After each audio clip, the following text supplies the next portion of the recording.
Welcome to the show, Planet X Films. My good friend, Chris Williamson, the first person to ever platform my Zodiac research on a podcast. So obviously go check that out. We'll get the link in the description after the show, covering my non-canonical research of the Zodiac Files series.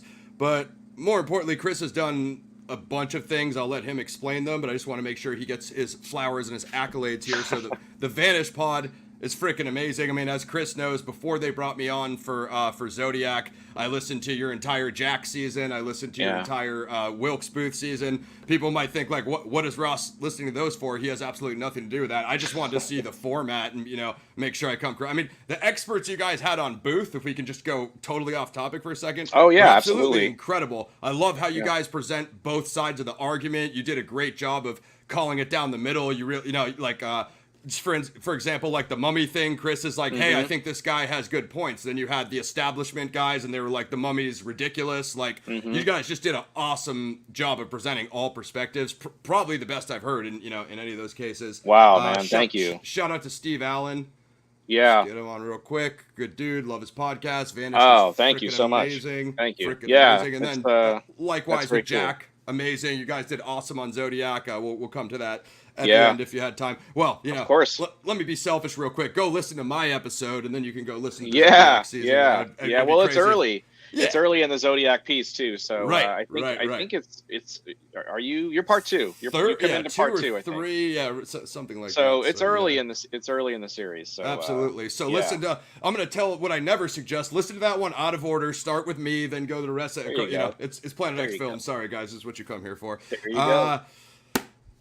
The Earhart stuff, Chris, everything I know about the case, which is extremely minimal, but I did listen to the last show with Tony, Chris. Amazing. Oh, cool. Super impressed by that. Thank you.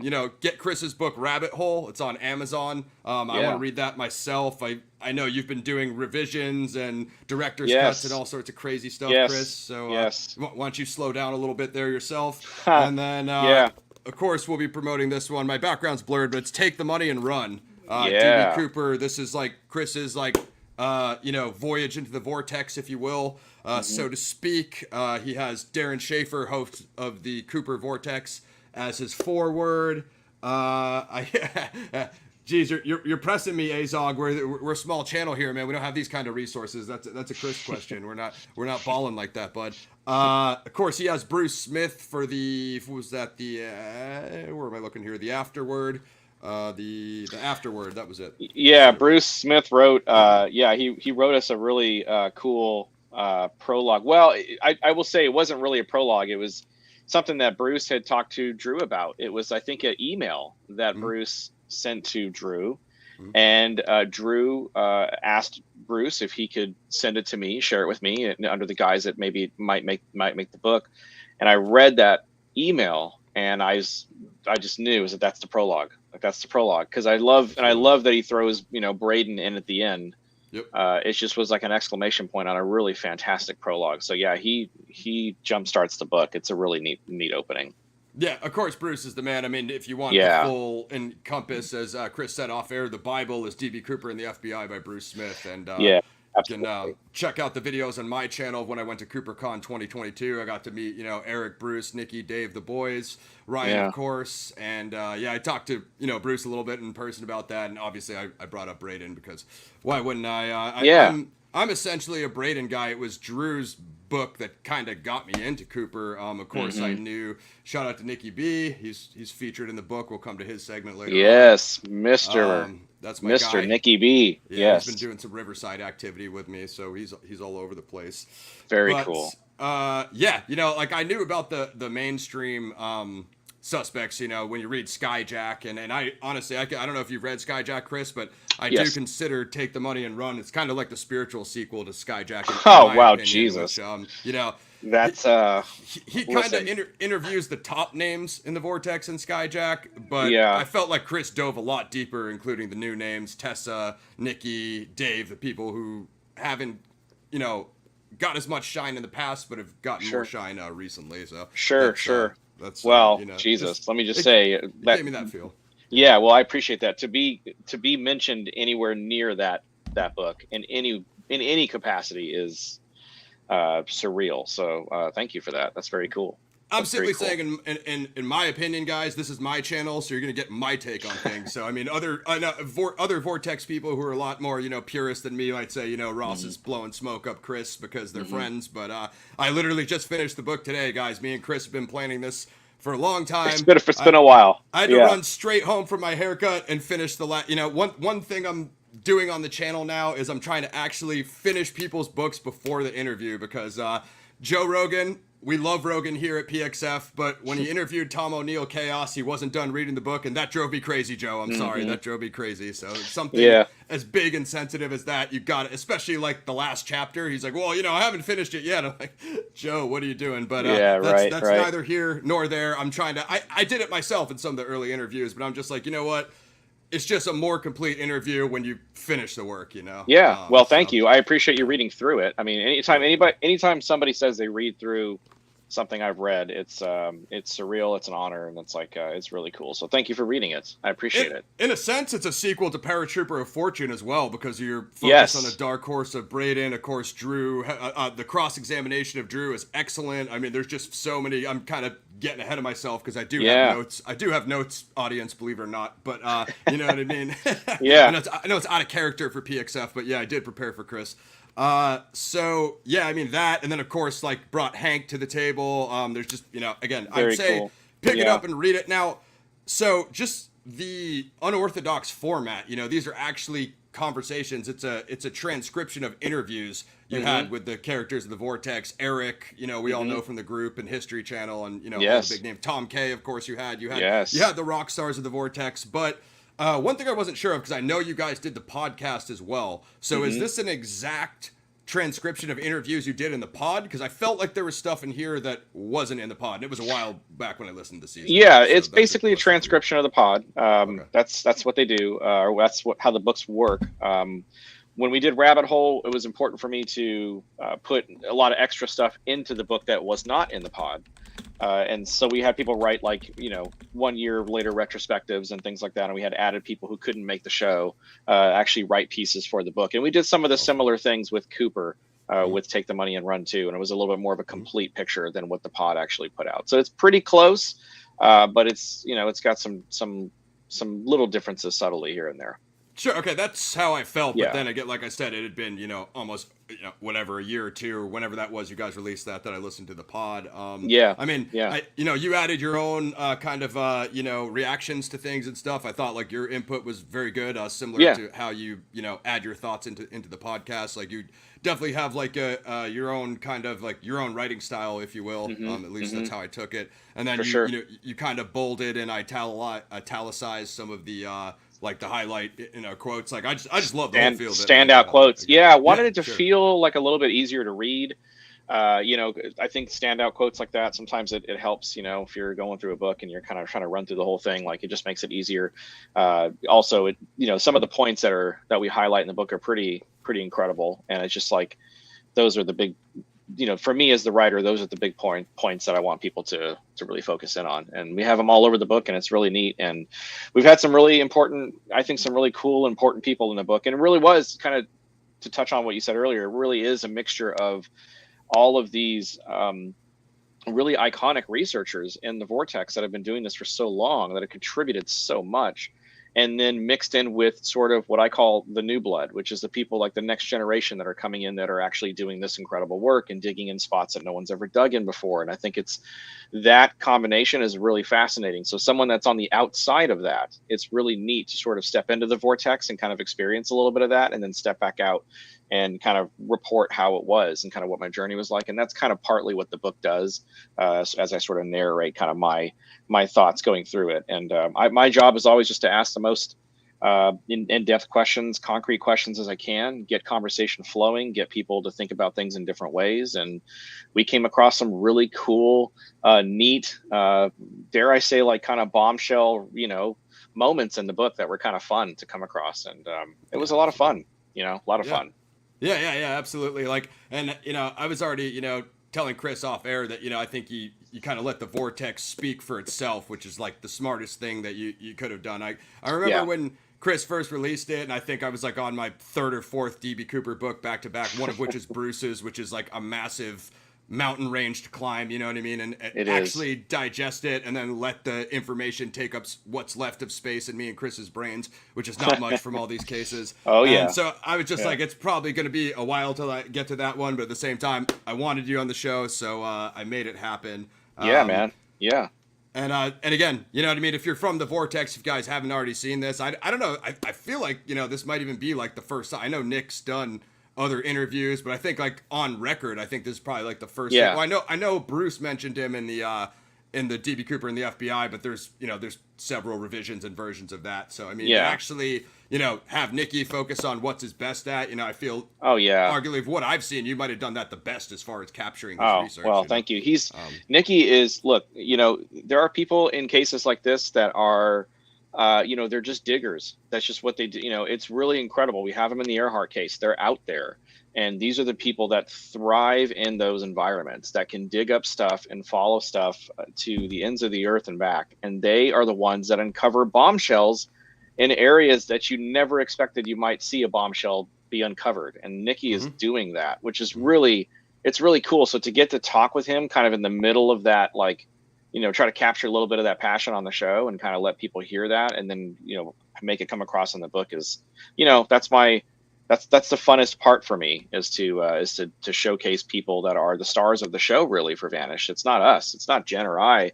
I mean, it's the guests, those are the stars of the show. And I wanted to let the Vortex speak. Absolutely. So the fact that you latched onto that was really cool, because that's really one of the goals that I wanted. Is this Vortex is pretty amazing when you let them do their thing. And this book lets them do their thing. Absolutely. 100%. Yeah. So, And yeah.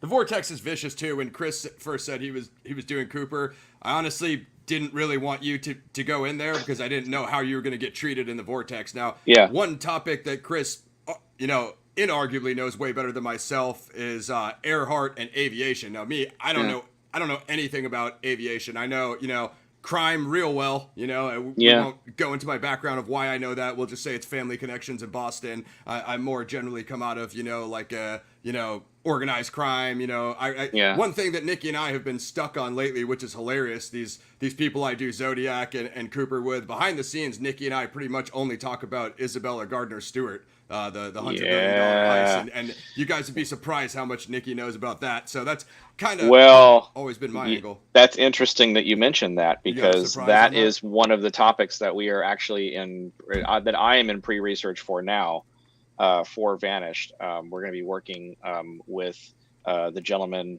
that run the Empty Frames podcast, Tim and Lance of Crawl Space Media. They do a really great job with that. And we're looking at that. That's one of the things that we're looking at right now. It's amazing. So Boston crimes, Boston history. I know me and Eric overlap on that a bit, which is cool. And I just want to shout out Mr. Flack Nasty. He won a scratch ticket, and he was kind enough to break PX off. Thank you, brother. Appreciate you. $50. That's very our cool. Biggest, super very cool. There. So it's just the whole aviation thing, and I was worried about Chris and Jen and them going. Not that you guys couldn't handle it. Like I said, excellent work on Jack, excellent work on Booth. I do, however, let's keep it real, Chris. Heist is a totally different genre. Heisting is totally, Cooper, Gardner. You either kind of, somebody like Larry Carr gets it because he's law enforcement and he did bank robberies before he took on Cooper. So for that guy, I expect him to be a natural. But like for the average true crime person, I'm like, you think that you can go through from Zodiac to, Gardner? It's not even remotely close. Even serial killers. But, like I said, I think, Chris has said everybody in the Vortex was pretty kind to him, which was good to hear, Chris. I wasn't sure how they were going to treat you. No, yeah, it was it was a lovely experience. I have nothing but positive things to say about the Vortex. Look, I worked with a good friend. This guy, I love this guy. He's a friend, Darren Schaefer. You know how I feel about you. I'll say this publicly. You are amazing. You're an awesome guy, a great friend. And he was, one of the first people that I called. I had been listening to the Cooper Vortex for a long time, and I called him.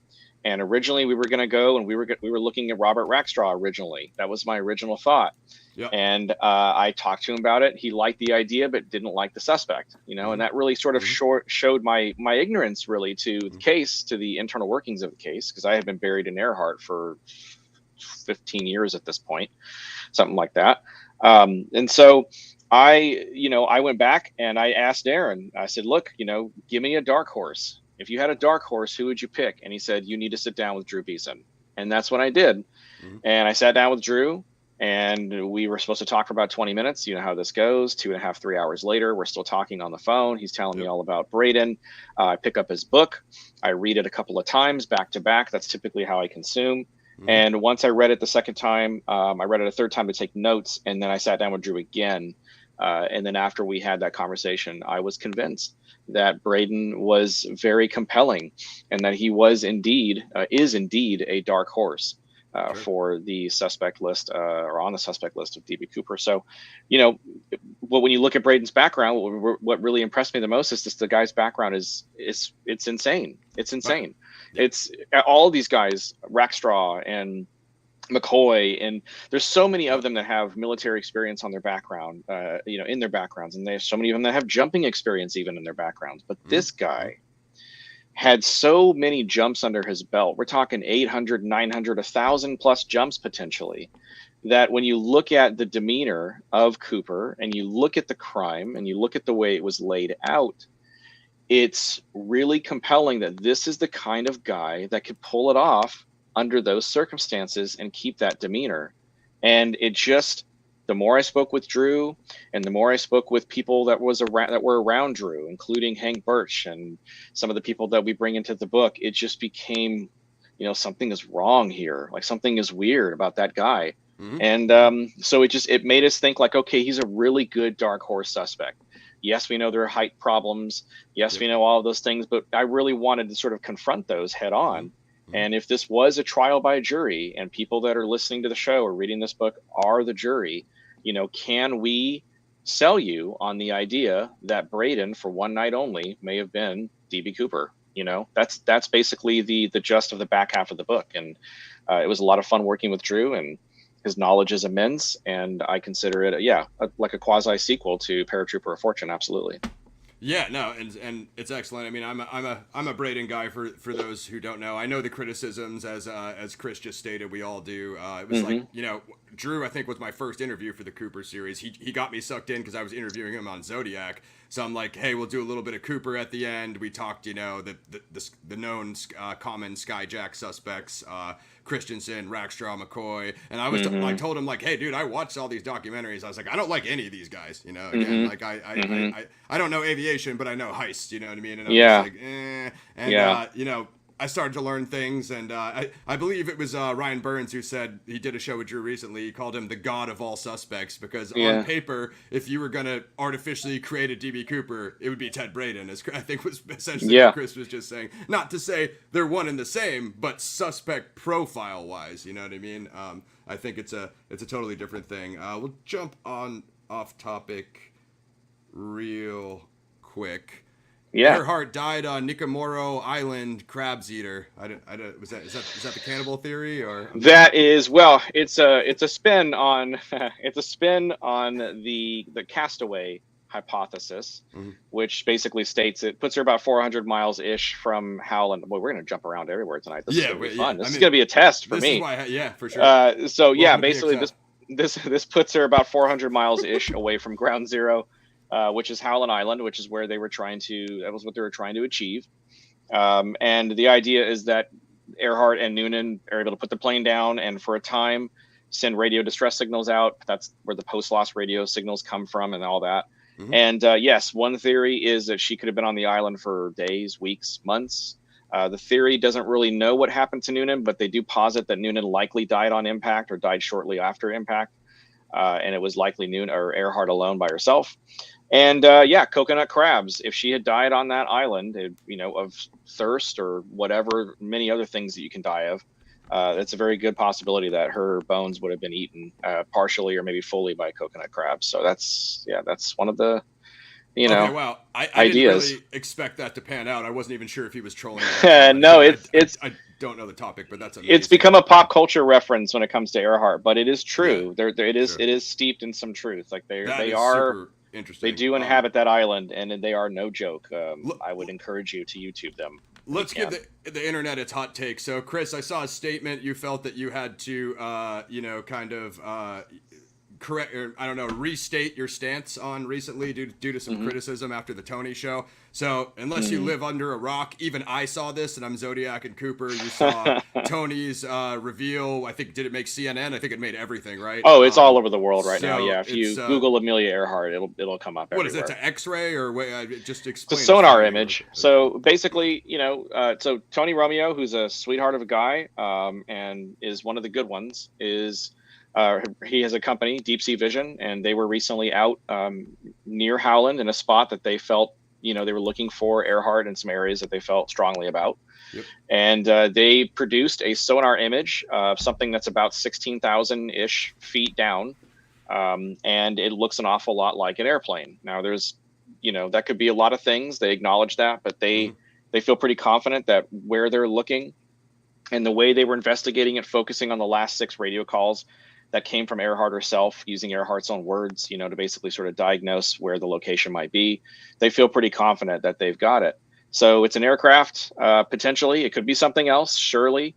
But the good news is they're not planning on leaving it down there very long. They're going to go back out probably in the next couple of months, very soon, and they're going to try to take some legitimate images of it. And if they've got Earhart's aircraft, then we can all go home, and that'll be really great, because it'll allow us to sort of put the Holy Grail to bed, which in my opinion, make no mistake, it's the Holy Grail. So we'll see. We're closer than ever on the Earhart game. We got this crash site out at Buka. We've got potentially 2 planes. There's another site that you put in your statement that there's another site. You said you support both searches, and that apparently was crazy in the Earhart world. So hopefully, you didn't get too much flack for that. Well, I'm kind of, it's become one of those things that you get used to. I've been doing this for a long time now, not near as long as the people that I've worked with, certainly. Sure. But when you take the position that I take, and a lot of people call it a cop-out position. I've been called everything you can imagine. I get emails you wouldn't. I get emails you wouldn't want to read. They're they're pretty horrible. But you grow a thick skin, and any kind of success or notoriety it's uncomfortable. And it kind of should be uncomfortable. Success should be uncomfortable a little bit. I hear you. And that's kind of what we've experienced a little bit as we've gotten just a very small amount of success here and there for the show, or for, some of the books I've done, or, one of the things I've done. It just depends. But the more that you do, the more you open yourself up to criticisms, and things can go wrong, and you form friendships, and sometimes those friendships go bad. And, there's a really kind of a nasty part of this whole thing that's unfortunate. And so that's kind of what we deal with.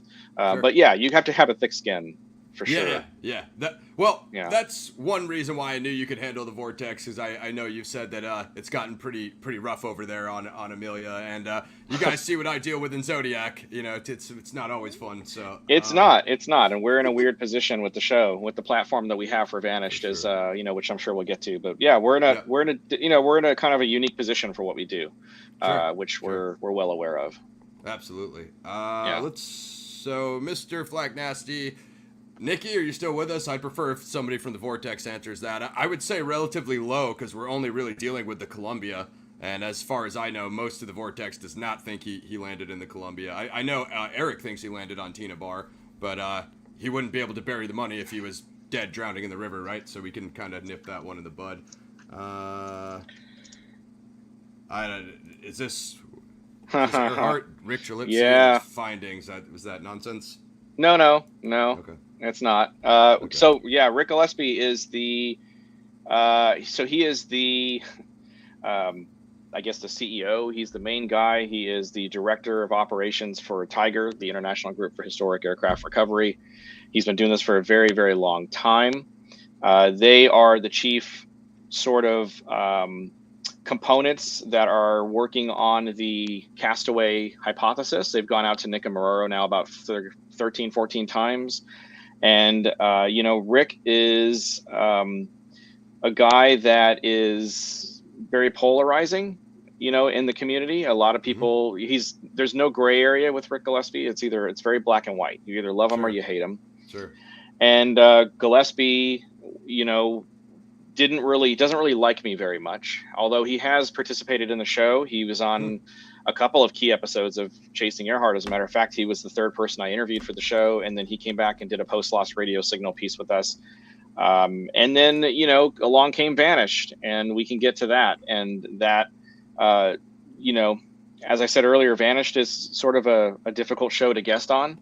And we are going to stress you a little bit. If you come on the show, we're going to put you under a microscope, and we're going to make you squirm a little bit. And we're going to make you show how confident you actually are and what you were saying happened. And we happen to have very good personnel when it comes to that. Jen is the best at what she does. She's a fantastic co-host. And, Gillespie and Tiger came on the show. We gave them 8 hours during season 1, 2 parts, 2 4-hour pieces. And, it just, a lot of people that would hear it or have heard it have given us feedback and saying that, boy, that didn't, it wasn't a good look. It just didn't really represent as good. And Jen sort of, really shined in that piece. And she sort of showed why she was, why she is as good as she is. And that happens from time to time on the show. I agree. It just happened. Is this one true? A tall Caucasian skeleton was found in the year of her disappearance on Nicaragua? Yes, there is truth to that. Not necessarily the year of her disappearance, but it was found several years later. They're talking about the Nicaragua bones, which were made famous most recently by Dr. Richard Jantz, out of the University of Tennessee. He is he's like the guy when it comes to forensic anthropology. He's, there are people that we talk to on the show that studied under books that he wrote. So he's like that guy. Sure. And there was a skeleton, a partial skeleton that was found. The chain of custody for that skeleton, however, has been horrific. It's probably been some of the worst chain of custody I've ever seen personally. And it's been all over the planet, essentially, depending on who you talk to.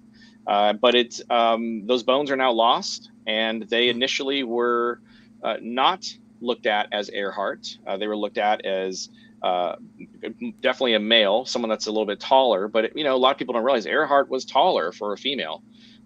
Even her height comes into question, 5'7", 5'8". So she was tall for a female. She was lanky. She was very skinny. So, years later, after those bones are kind of dismissed and they're gone, Dr. Richard Jantz gets a hold of the original medical report done by Dr. D.W. Hoodless, who was not a forensic anthropologist. And he looks at the report and says, well, actually, these bones, the samples that we have, are much closer to that of Earhart than that of Polynesian male or whatever. And it's about a 99.99% match. And, these types of cases, Ross, how many times that number is used in these cases all over the place for DNA matches of all kinds and things. So it's a psychologically satisfying number. And, that's kind of how it works. But yeah, the bones were found, or not the bones were found, but the reports were found. They're republished, and they think that they're right on that. So really it's up for debate. What do you believe? That's the question. And we tested it on the show for sure. Awesome. Yeah, no, that's super interesting. I think we got a couple, looks like Tina Bar questions. Where do you think you stashed the cast? I know wouldn't have maybe $50, but if you're talking about the 5,800 on Tina Bar, well, we don't know that he stashed that. We actually have no idea how that got there. He could have stashed it though. I mean, that's kind of what I used to think, but I'm kind of that's one of the lingering questions we had. So we had Dave Futterman. Dave Futterman was in the book, and he is awesome. Dave, I had hours of conversation off the record with Dave, and he gave us some really cool moments in the original show and in the book.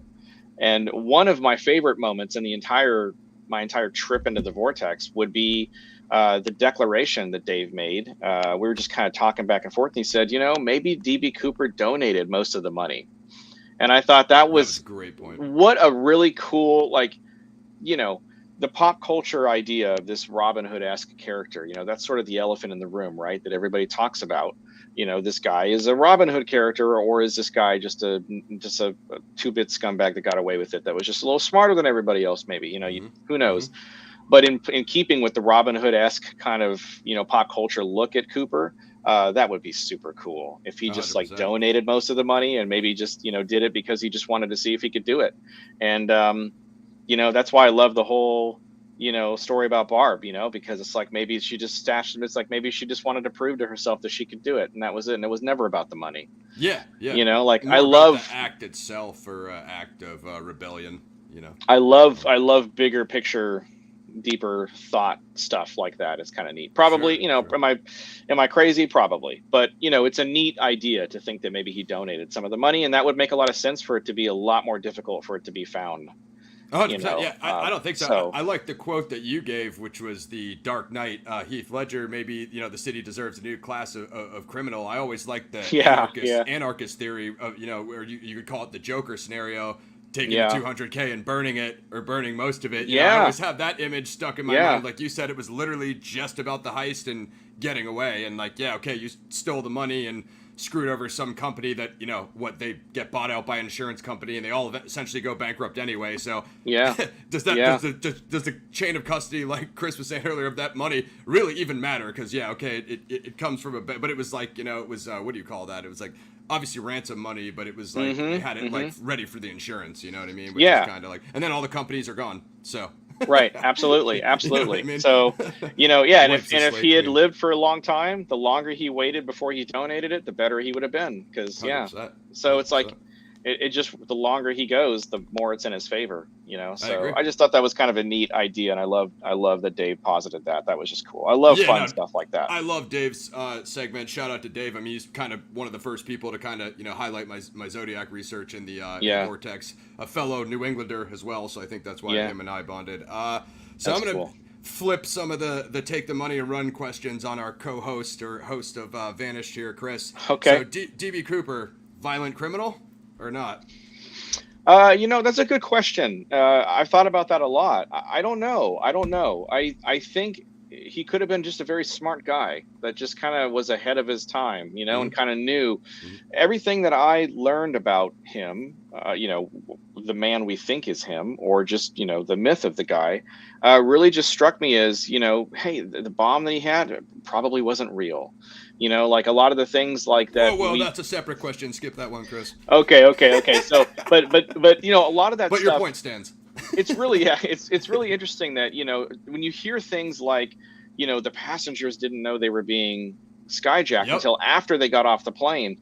Now, I would say kudos to the flight crew for that. That's just as a big a deal for them as it is for Cooper. But for Cooper to be the one in control because he has the bomb and because he's sort of calling the shots, I think that's really, really impressive. So, I don't know. I don't know that he was a violent criminal, but if you look at someone like Ted B. Braden, who was a violent guy, it's sort of tough to differentiate between those two, I guess, versions of his personality, if you want to look at it that way.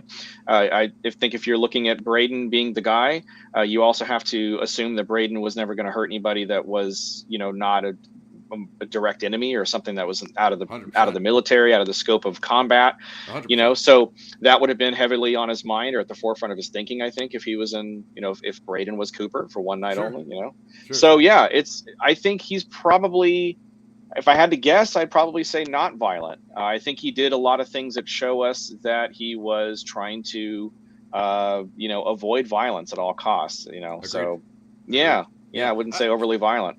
I mean, as like you said, in that, dichotomy of enigma of Braden's personality, it kind of is separate. Like you said, there's combat Braden, and then sure, he gets the DUI and the stealing the meat and fish trucks. So of course, that was a Boston thing, the most New England thing ever. But again, those aren't violent crimes. A guy like Braden, who has seen unlimited black ops in Vietnam and other undisclosed, unauthorized, countries. He could have pulled out the machine gun or the assault rifle and stole trucks. He could have made these other things violent. Or when he got pulled over by that cop, I know he was in his 80s or whatever Drew said. Yeah, but, it's still Ted Braden. We don't know that he doesn't have a firearm. What if he draws on the police officer? Well, I don't feel like getting the DWI today. I mean, he could have handled those situations differently, and he didn't. So, like you said, it's kind of like he was able to keep them separate. Combat Braden, and then criminal Braden, but it wasn't necessarily violent criminal Braden. Compartmentalization. Chris's point. So that's kind of how I felt about it. And going in that same vein, a similar question, issue, a line of thinking you guys covered in the book. DB Cooper, master parachutist or amateur? Because from the suspects you looked at, you have both. You have guys with 0 jumps, and then you have Braden with, I think, the most log jumps on record, if I'm not mistaken. Yeah, you're right. No, he's definitely master parachutist. I mean, I'm pretty convinced. I mean, obviously, I guess I'd have to be convinced if I'm thinking it's Braden, right? Because Braden is the top of the mountain on the suspect list when it comes to just sheer experience and skill. Let's just face it. I mean, those guys. There's, again, a lot of really talented men on that list and one really talented woman on that list.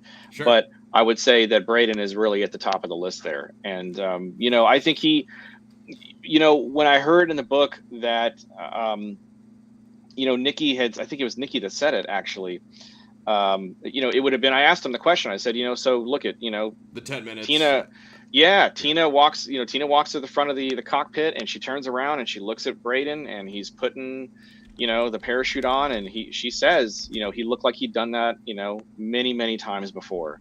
Sure. So this was a guy that was like really intimately comfortable with that particular parachute, or just military parachutes in general. The guy knew more about the plane than the people flying the plane, than a lot of the people, did. Yep. That built the plane, that were, sure. But then there were some other interesting aspects, like he still needed help, with the stairs and things of that nature. And stuff like that. So you got to look at all that, and it's all compelling. It's all interesting to kind of debate back and forth. But I think Braden, I think he was absolutely a master parachutist. I think Cooper was a master parachutist, because I think they were one and the same. So yeah. I mean, I lean the way, just to play like devil's advocate, though, because there are a lot of counterpoints. I think Ryan Byrne's recent research into the copycats. However many copycats there are, they all lived, if I'm not mistaken. Every single one of them lived. I think Martin McNally, if I'm not mistaken, some of those guys had 0 jumps. McNally, he had a machine gun with him. You've heard of that story, the American Skyjacker. I think some guy rammed a car into the plane before they were trying to take off, like that. Yeah. I think that movie would be way more entertaining than Cooper, just from the sheer chaos. You know what I mean? But, McCoy's story is amazing. Amazing story. That story is ridiculous. It has some of the. If you take the Cooper, one of the things I really found fascinating about this whole trip into the vortex for me was, if you look at all these suspects in and of themselves, and you remove Thanksgiving Eve, 1971 from the docket, you're not looking at anything else. These suspects have incredible lives, incredible careers, ridiculous stories. Rackstraw's stories are insane. I will give. Let me give that suspect a little bit of due, because I'll tell you, do I believe Rackstraw was Cooper? No. But when you look at the original footage of the interrogation that they did for Rackstraw, and the way he was talking to those guys, and the way he was, it just felt like, damn, the hair on my arms stood up when I watched that for the first time. I was like, that guy has definitely got the demeanor for, he's got the demeanor for Cooper, certainly, he does. And you just feel like it just felt weird. But I have him much later for the Zaid segment, but his treatment of women doesn't add up. If he had all these hot young stews around him, he couldn't have controlled himself. I think he shot an elephant in Vietnam and got in trouble. Yeah. So he leans more towards the violent and the violent criminals. Yeah, of course, he does. Of course, Nikki worked with him and actually knew him. So that's when Nikki worked back with those guys and did some of the pre-search. He was down here in San Diego. I didn't find out about that till after. I would have gone down and interviewed him and be like, hey, dude, just tell me you're not Cooper. Don't worry about these case breaker guys. But no, the story, as Chris said, the story stands so insane. Interesting. But then he's under investigation for killing his stepfather, and probably likely did. I don't picture Cooper as a domestic killer. Aside from a Braden who saw combat so much and was, obviously totally desensitized to it, because again, definitely. McCoy had the pistol with him, like these other situations, the copycats, blah, blah, blah. If it's Rackstraw and one of these people presses him, why is he not just waving a gun around in the pilot's face?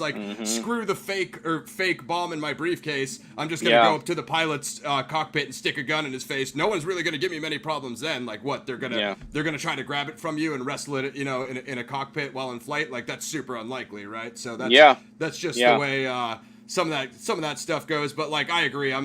I lean to like where you're at because of the comfortability, you know, putting everything on, getting ready. Of course, he had to retie the knapsacks because they didn't give him or whatever. They gave him bank bags and he wanted a knapsack, right? That's so right. He had to chop up the knife. And so all of that is super interesting. And then another counterpoint too, like if you saw Ryan and Nikki's at the time new suspect during CooperCon, Milton Vordal, and that all came back from Rem Crew Titanium due to the medical rare earth particles. You know, Milton, obviously a genius level scientist, but apparently didn't have any jump experience. So it's like, then you're back to like, and he looks, I'm not a composite sketch, guys. You know me from Zodiac, guys. I hate composite sketches. I don't like any of them. I don't like any of them on any case, okay? But Milton looks damn like that for the first one. You know, his face is like a dead ringer. Not saying I know, you know, what's up. I know Nikki's pretty confident in him. So then you're dealing with, okay, can one of these genius level scientists, are they able to just read the textbook and figure out, hey, this is how you put it on, this is how you jump? And like I said, I'm mostly a Braden guy, but I have to acknowledge those other points, you know. Again, absolutely. It's mostly unknown. You're dealing with the unknown with this case, you know. Yeah, absolutely. You know, I think, I think I think the answer is somewhere in the middle, you know, frankly, you know, and that's why I think that's kind of why I think it's kind of advantage Braden there, because I think, you know, Braden wasn't stupid. He was very intelligent. Sure. So, you know, certainly maybe not that level of intelligence, but he was very intelligent, and he had the practical know-how, and super high IQ. He had the military know-how. shoots, that leans into Braden. You know, I like you guys talk tire, Singlob, plaster, you know, all the McPhee songs will just say, you know, they kind of lean into the NV6s. So like people, you know, I'm sure you guys covered it in the book in the pod, but the big one hear in the Vortex is like, well, Cooper, he ordered the wrong shoots. He doesn't know what he's doing. And then it's like, well, if you're Braden or a McPhee song or a military guy, no, you absolutely ordered the right one, you know, because, and then in addition to the extras, you know, Drew always brings that up, the, you know, is he going to take hostages? That's the big thing, right? I mean, the plan was you know, very, very well executed, and you know, he had it to a T. I don't think he was winging it. I think he knew what he wanted to do. He knew obviously what the end goal was and what the achievement was, and he carried out that plan. He executed it. He kept calm, you know, mission above everything else, just like somebody like Braden would do. And I think it's just, you know, it's really interesting to see kind of you know, the blowback against Braden and stuff for certain things. But you know, hey, yeah, absolutely. You have to go at that head on. And I think Drew, to his credit, does a very good job of going head on at that kind of stuff. You know, he acknowledges that and he gets above it. And I find that compelling. To waver in the other direction from the money, though, with Braden, we're probably not dealing with the donation to charity or the anarchist theory, because you don't go to the Congo. You don't leave Vietnam War theater to go mercenary in the Congo when the CIA is already tracking you to you know, be a soldier of fortune. To go do the DB Cooper heist and not keep the money, you know. He wanted, he was. So this guy loved money. This guy loved money. Let's make no mistake. You know, he, not speaking on his character or the kind of person that he was, certainly, but he definitely was a mercenary in every sense of the word. Yeah. So he, for the longest time, he wanted to be paid for his skills. He wanted to make money off of his skills. So it's really interesting to see someone like that, you know, get into, you know, the career that he did at the age that he did, and seeing the 100%. Experience and the combat and the death and just everything that, you know, that he saw at such a young age. You know, the age is right. You know, I think that's one thing about, you know, the Rackstraw and some of the others. It's like, well, he's 27 years old now. Yeah. Now, we talked to Mark Zaid about that, and Mark Zaid makes one of probably the finest points in the entire book.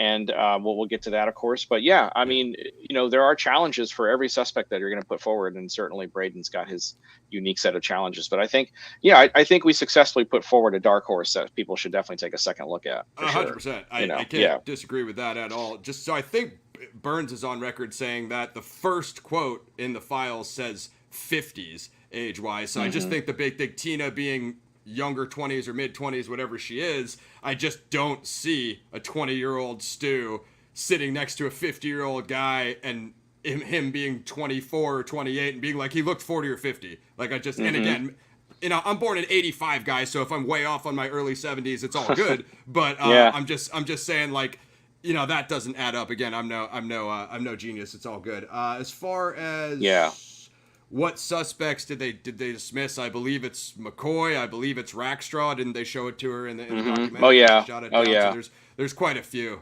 There's been several. Probably a lot have been dismissed that are not publicly known about too. That's one of the things that we kind of picked up along the way. Is like there's probably a lot of stuff that's happened, behind the scenes. The 302s. I can, yeah, absolutely. With the 302s, especially, and what Mark Zaid was able to dump on everybody, and that kind of, I know that was really exciting because it gave everybody a bunch of new stuff to dig into that had been previously not available. I mean, I already like Mark from JFK and Booth and all the other stuff. You guys were fortunate enough to cover that with him, so like I already like him from that stuff. I mean, I obviously don't love the Case Breakers or Rackstraw, but without the Foyos, we'd essentially be nowhere. Without somebody like him, I consider him a gatekeeper. Without opening that floodgate, there's essentially nothing. Now, people like Ryan, Dave, Nikki, and everybody combing through the 302s. I think Ryan actually just announced a new one that he got from the 302s on his channel recently. I didn't get to check that out, but like Chris said, there's still new ones coming out, and that's amazing. There will be. I mean, he said on our very own show that and in the book he says I get every month I get a CD with I get a CD FedEx to my house, and it's got all the newest 302s and all the newest stuff, and then we bleed it, we make it make it public so people can have access. Flack, and so that's really neat. How old are you asking? How old Cooper was? How old was he described? It's like 40s to 50s, as Chris and I said. I mean, again, you'll get suspects that are 10 years old. That doesn't make them Cooper. They're all over the map. Yeah, they're all over the map. That's the thing. It's like with Rackstraw and me. Go ahead. No, he's asking how old I am. This has nothing to do with Cooper. I'm 38, brother. 38 years young. There you go. There you go. I just want to go to a quote that you had when, also another thing, like, just what you were saying about the stories of the suspects, like Weber, like I want to come to Nikki and the store break-in, but like some of these guys, you can actually place them on the ground in the drop zone. That's crazy. Now that doesn't mean they're Cooper, but going along with Bruce's, theories presented in DB Cooper and the FBI, like I can't help but wonder if there's a Black Ops team with a, a landing team and, whatever. I don't know if they're copycats, but you can actually place some of these people in the right location, which is crazy. It doesn't make them Cooper, but then you got to ask yourself, what are they doing there? And he, in Skyjack, Gray presents the scenario with Jake. He said he talked to this dude that was supposedly a member of the extraction team. So I don't know how much cadence there is to that theory, but it makes you wonder, though. Is there more going on here? It's a question. Even Braden, like Drew said, Braden's friend, he had that personal friend that had that small plane. In DB Cooper and the FBI, there's mention of a small plane. Again, I don't know the material as well as Nikki, Dave, or any of those other people, but that's the kind of stuff that I latch onto, like Chris was saying, those kind of little footnotes that are like, I always thought, I think, Burns recently discounted this, but I always thought maybe the bomb, it could be road flares, because I'm like, obviously you're not going to use it to blow up the plane in midair because you want to get the money, but it doesn't mean you don't have another purpose for it when you get on the ground. That's kind of where I was going with it. That's a practical thing. I mean, if you're going to be doing something like that, you're going to need some kind of lighting.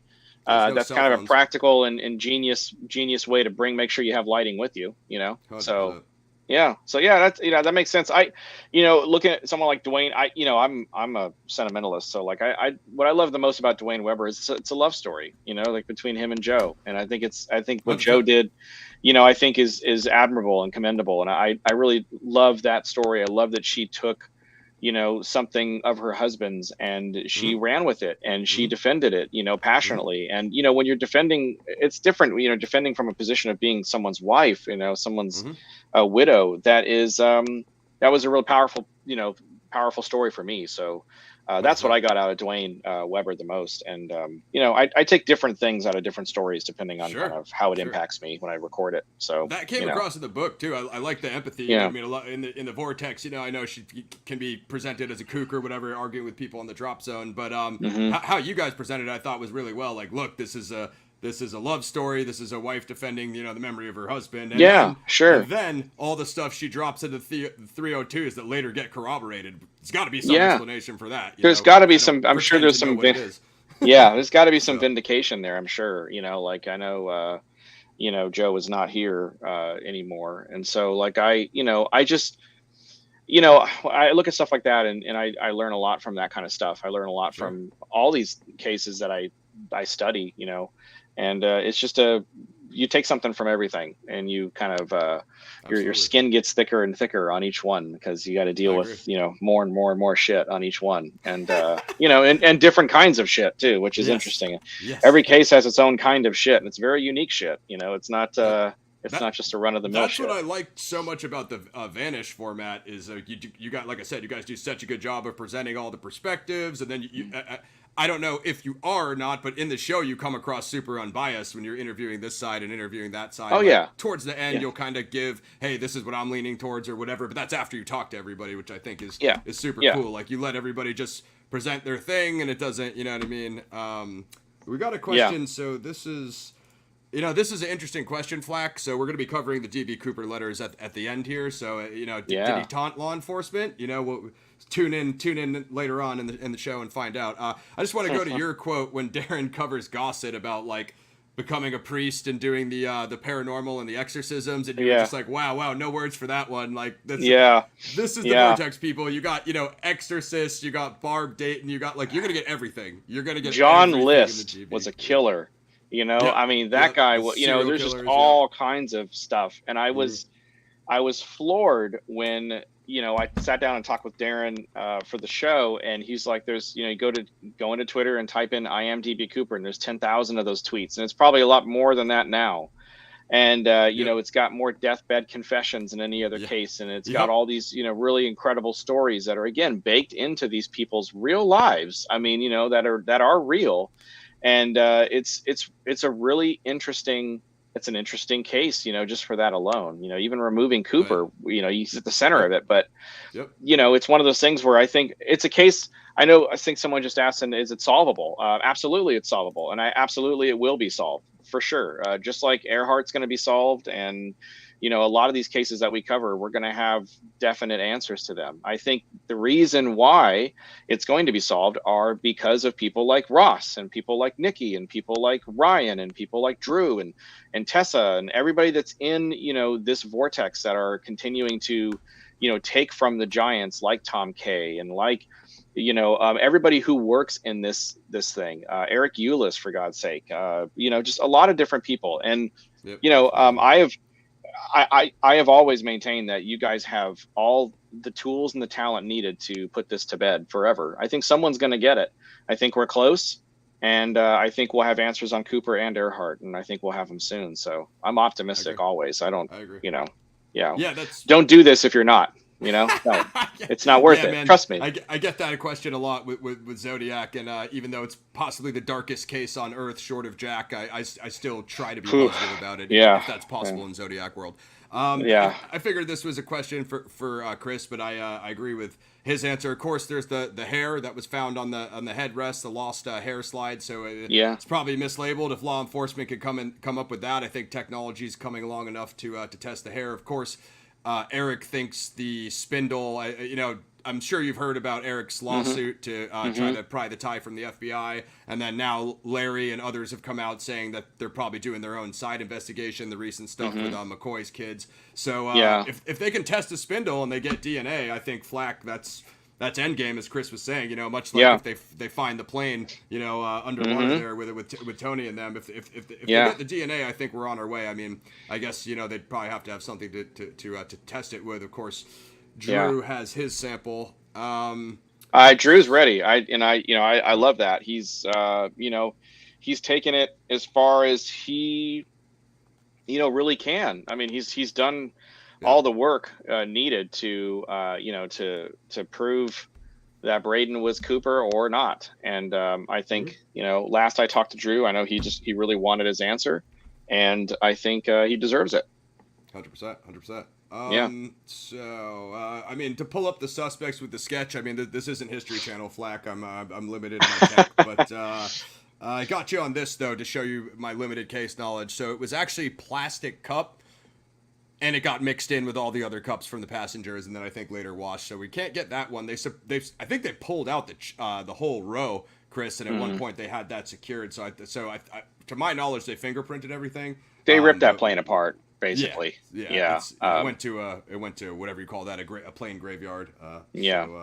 I don't think he got retired. But moving along, so Bob Edwards, I do have his book. I haven't gotten to it yet. You guys had the doc in your book, of course, and he did excellent job. My only point of contention with him was just the placard. Like, what he told you, he sounded super confident in his answer, and like, he's done the research, I haven't, so he's more qualified than me. Let me preface with that. I don't have a book or nearly the case knowledge that guy has. But my whole thing is like, we literally know nothing about Norjack for the parts where there's no witnesses. So was Cooper at the bottom of the stairs, and did he make a mistake and flail and try to grab something and pull the placard off when he was securing other stuff? We literally have no idea. We literally have no idea. So like, that was my whole thing. But then I guess his argument was it was a popular corridor. It could have came from any of the other planes. So that was a good point too, you know? So I'm kind of like 50-50 on that one. You know what I mean? I agree. Yeah, it's tough. I mean, that kind of stuff is really tough. It's tough because it is kind of a crapshoot. It is a crapshoot. Yeah, I mean, you know, and those are the things we'll probably never know. You know, even if you found out tomorrow who Cooper was and everything, I mean, that's not going to tell you everything. Yeah, it's not going to answer all the little nuances. And so that's, for sure. You know, and that's what this case is just, you know, it's hundreds and thousands of little nuances. And, you know, for the Earhart case, you know, we're into the millions, you know, of little nuances that are all around that case, you know? And so it's like, that's where you have to dig, you know? And I think that's, again, that's what a lot of, you know, you folks are doing. And I think that's how you crack cases like this, you know? I'm just watching. I agree with you. I'm just watching the chat just to make sure. Me too. Me too. My next one was Ted B. Braden / Drew. We've kind of been on and off on that point the whole time. But if you like Braden, like, I just reinforce the point. Pick up Drew's book. Pick up Chris's book. You know what I mean? Of course, there's the episodes of The Vortex with Darren and Drew. I mean, there's quite a few resources. I would say just go that route. Even let's put it this way. If me and Chris and Drew are freaking totally 100% wrong, Braden's probably still the most interesting suspect regardless, just his life story alone. The history, you're going to learn military history, you're going to probably learn things about Black Ops. I didn't know anything about the MACV SOGs before Braden. I was telling Drew, I was always big into the Navy SEAL side, Richard Marcinko, and, you know, Rogue Warrior Vietnam. So it's quite a similar parallel, but the MACV SOGs, I was totally ignorant of that until Drew's research. It was like, you know, just the jumps. He shined a light on it. Yeah. So he shined a light on it for sure. You know, he did some great work. Paratrooper of Fortune's really great. It's a, you know, if you want to know about Braden, that's where you want to start. You know, and it's really neat because you know, you can read that one and then you can read mine, and it does kind of read like a quasi sequel at that point. Yeah. Absolutely. Yeah. I mean, and again, I think, you know, you had like the essentially first person, you know, interview with Hank. You guys just had some certain kind of, just little tidbits that, you know, I'm sure Drew, you know, doing years of research, blah, blah, blah, he didn't quite get to that in his first version. But, like, it's kind of awesome that you guys interviewed him for this, because then you have, you know, kind of a direct sequel, in my opinion. And there's just a lot there, guys. It's kind of difficult to, you know, to go back and rehash it all with Chris. But, of course, you can go back to my interview with Drew. Chris has been on Drew's show. You know, there's a lot of other references you can go there, and then for sure there's a lot of content. Yeah. There's a lot of content. We go into the book a lot in different areas, different appearances and stuff. But it was a pleasure to do it, and I love writing it, and it's, you know, I've made some good friends, you know, from the Vortex, and you included, you know, Darren included, you know, a lot of those guys are just really, you know, good guys. So it's been a fun run through the Vortex for me. Yeah, what I was looking at is Chris even has a list of references of just podcasts, blogs, books, and, you know, at the end of his book, which is cool. I think Bruce included that on his, and I think Drew had some of that stuff in his. So that's you know, just to get, you know, if you guys want more Cooper, there's plenty out there. I know Darren's done some new episodes of the Vortex recently, which was cool because he was on hiatus for a long time. Yes. But I guess just to reinforce I guess what we'll go with is like so Hank tells a first-person story of actually knowing Ted, which I felt was one of the highlights of your book. You can, you know, react about how you felt about that. But there's just some certain anecdotes here with the nuances, as Chris was saying, of, you know, the MACV SOGs kind of all thinking it was Braden, not having a second choice. There's just quite a bit that goes into it with Braden's, you know, jumping history and his expertise, but there's quite a bit more than that. I guess the metaphor for it is the Fort Dix incident. You know, doesn't he kind of give you a first person account of this? Like, he does. it's the most like unexplainable story in military history, because he's locked up for deserting, but they don't really they still give him the general, essentially semi-honorable discharge, right? Which is not what he should have got. They should have threw the book at him, but he obviously had some sort of inside knowledge. The personal relationship with Singlob goes without saying, but I mean, I tend to think it would be a little bit more than that, because if Singlob wanted him buried, it wouldn't have been hard to do at that point. So he's in the jail cell with the TV, smoking a cigar, with his polished belt buckle on, with his shoes and the shoelaces, all of which of those are against the rules, and he's just like talking to dudes like through the watching TV, puffing a stogie, like nothing happened. And he's talking to dudes through the bars like, hey, don't worry, it's all gonna work out. That is the most cool and calm and collected individual short of Cooper. It's Norjack. Yeah, and that's an interesting sentence that you chose to go with there. Yeah. The most cool, calm, and collected person short of Cooper. That's an interesting way to look at it, right? Exactly. So he was very, and this is, so what I got out of that, and talking to Hank, what I got out of that was that this is a guy that even when he's not in control, he's in complete control, and that is kind of really, really cool. It's really neat, and that story that Hank tells about him being there. And trying to, he only had one conversation with him, and it was really brief. But the idea that someone was pulling the strings from above, whether it was Singlob or somebody else, like he definitely had outside help. And this is a guy that would have had, he would have had friends in high places. He was really on the ground floor with a lot of really important military personnel, and I think, someone like Braden, could he have used that type of connection to pull off something like, November 24th, 1971, maybe, I wouldn't be surprised. Right. So, yeah. I pathetically don't know this, Braden's rank, but I know he was a 1-0 in Team Colorado, MACV Saw. He was a 1-0. Yes. He was a 1-0 and he was a lead. He was a team lead. But that reference Drew's channel, he's the military expert. Of course, it's in his book, Flack. I mean, I think we covered that. But that's, for me, it's the Fort Dick story parallel with Norjack, as you were just saying. I mean, that's the connection I see there. The behavior is consistent. It's consistent, which is really kind of creepy when you look at it. So, I mean, he had the behavior, he had the demeanor, he could certainly do it. He can 100%. Certainly pull it off. So, I mean, whether if anybody ever questions that, I mean, there's no question that he could have pulled it off. 100%. Yeah, that's my big thing, is most of them just can't keep cool in the moment. They're going to crack under pressure. Even McCoy, he's sweating his makeup off, leaves his note. Yeah, forgets his note, sets off a parachute and knocks out a stew with it when he jettisons it, brings a gun with him. I mean, it's not the same guy. It's not the same guy. Say that is the same heist and crime. I'm like, so you mean you think he got it perfect with no mistakes on Norjack, then he comes back for more money and does way worse?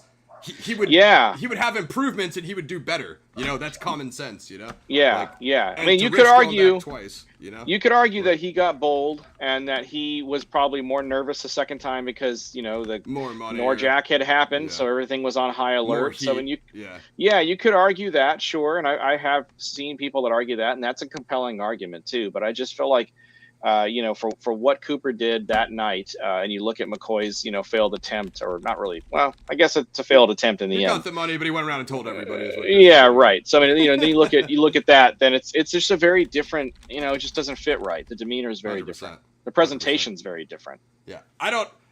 Ken Maines, I would love to talk Zodiac with you, but he covers a lot on his channel, and how he stuck on McCoy, I think is crazy. We'll go to Eric Eulis. Of course, he was my second guest on the series, and was so pumped to have somebody from History Channel. I wanted to bring up Sheridan Peterson, because you were kind of talking about the Rackstraw interview, and that kind of reminded me of when Peterson was on camera, and he always gave those ambivalent answers of like, maybe it was me, maybe it wasn't. And, again, that's a qualified guy. Obviously, you can pull the jumps. And, obviously, Eric discussed with you guys in the book, and I'm sure the show, that, because he wasn't a smoker, it makes him unlikely for Cooper, which I agree with. But now, on paper, like Chris was saying, a lot of these guys have the ability and they have the skills, So Yeah, and to credit Eric, and I think one of the strongest moments we've ever had on the show, to have him, talk about. I really wanted to ask him,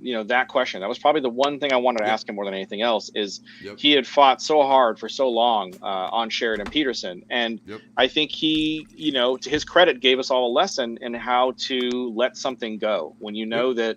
Hey, maybe I've walked wrong for X amount of years on something, or I've gone wrong and I have to rule it out.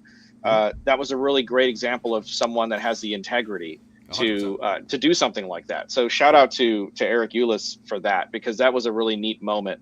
And it was a teachable one for me. So I loved getting that lesson. It was nice. I'm glad you highlighted it too in kind of your post analysis, because this is my Segu Zodiac world.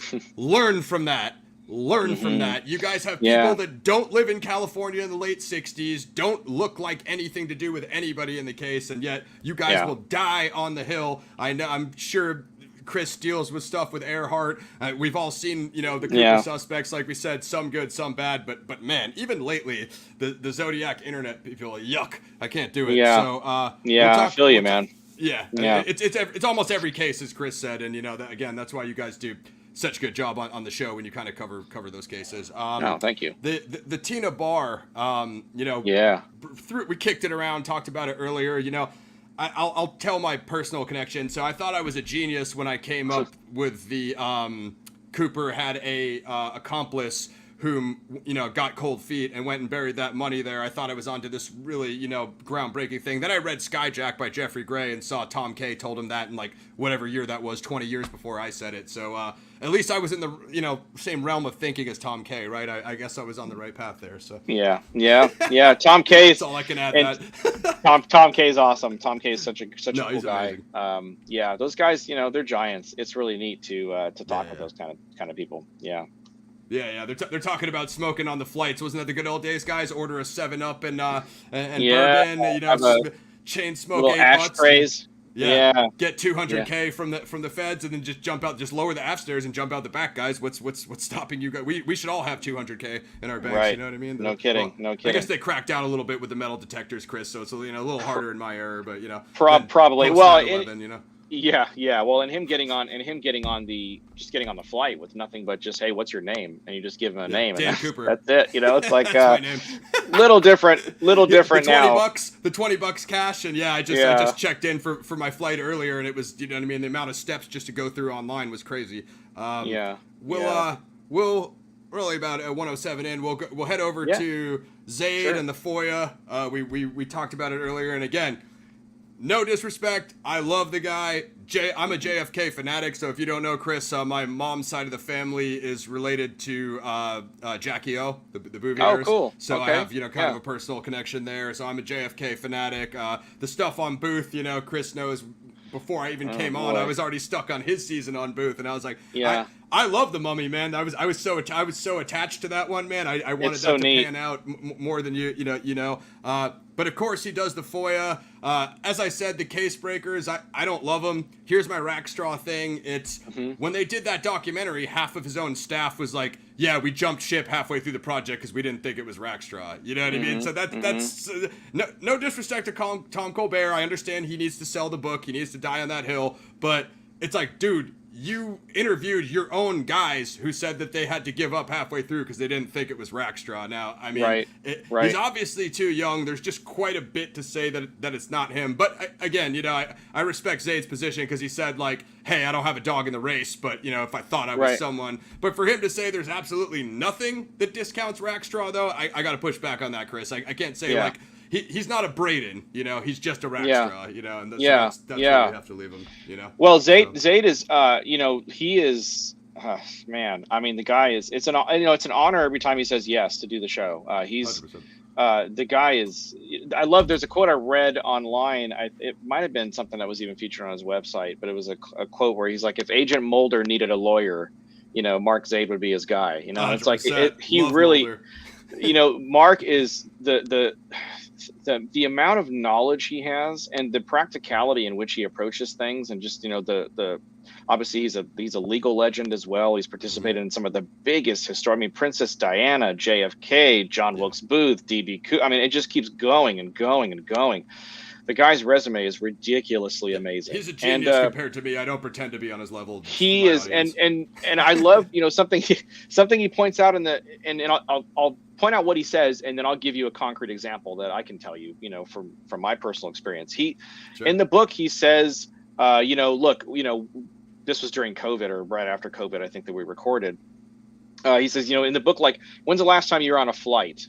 Let's say, or maybe if you haven't been on a flight in a while because of COVID, when's the last time you were sitting in a restaurant? Ross, if you went to a restaurant last Friday night with a bunch of friends and hung out, and I came to interview you, could you tell me who was sitting next to you?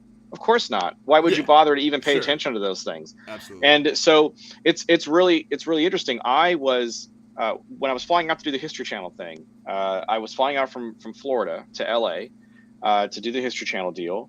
And I was sitting in my seat, and there was a young lady sitting next to me, and she had like a hoodie on, or she had her hoodie on, and she had headphones on or earbuds in, and I couldn't see the side of her face. I could tell you that she had blonde hair because it kind of came out. You could see kind of had long blonde hair.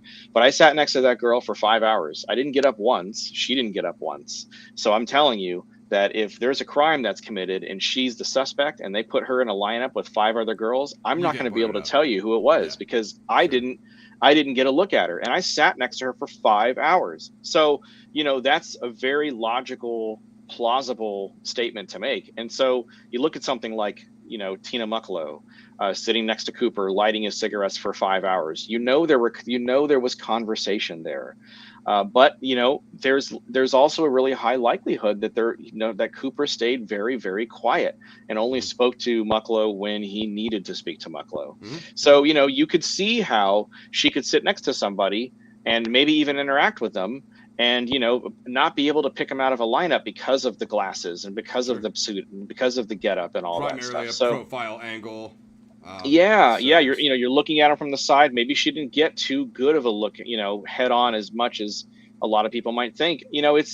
It's a crapshoot. It's really hard. And then you're also recalling memories from 50 plus years ago now at this point, so it's very difficult. Yeah. I can't remember what I did last weekend, most of the time, let alone 50 years ago. Like, if it's traumatic, I get that. You're going to have a snapshot. You're going to have extra memories. You're going to focus in on that mentally. That's just naturally how we work.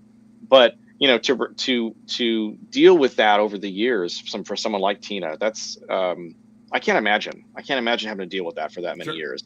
And every time somebody comes around and wants to stick a suspect picture under her nose and be like, can you tell, is this him? Like, is this Cooper? Like, get the hell out of here with that shit. Yeah, like, no, I'm over it.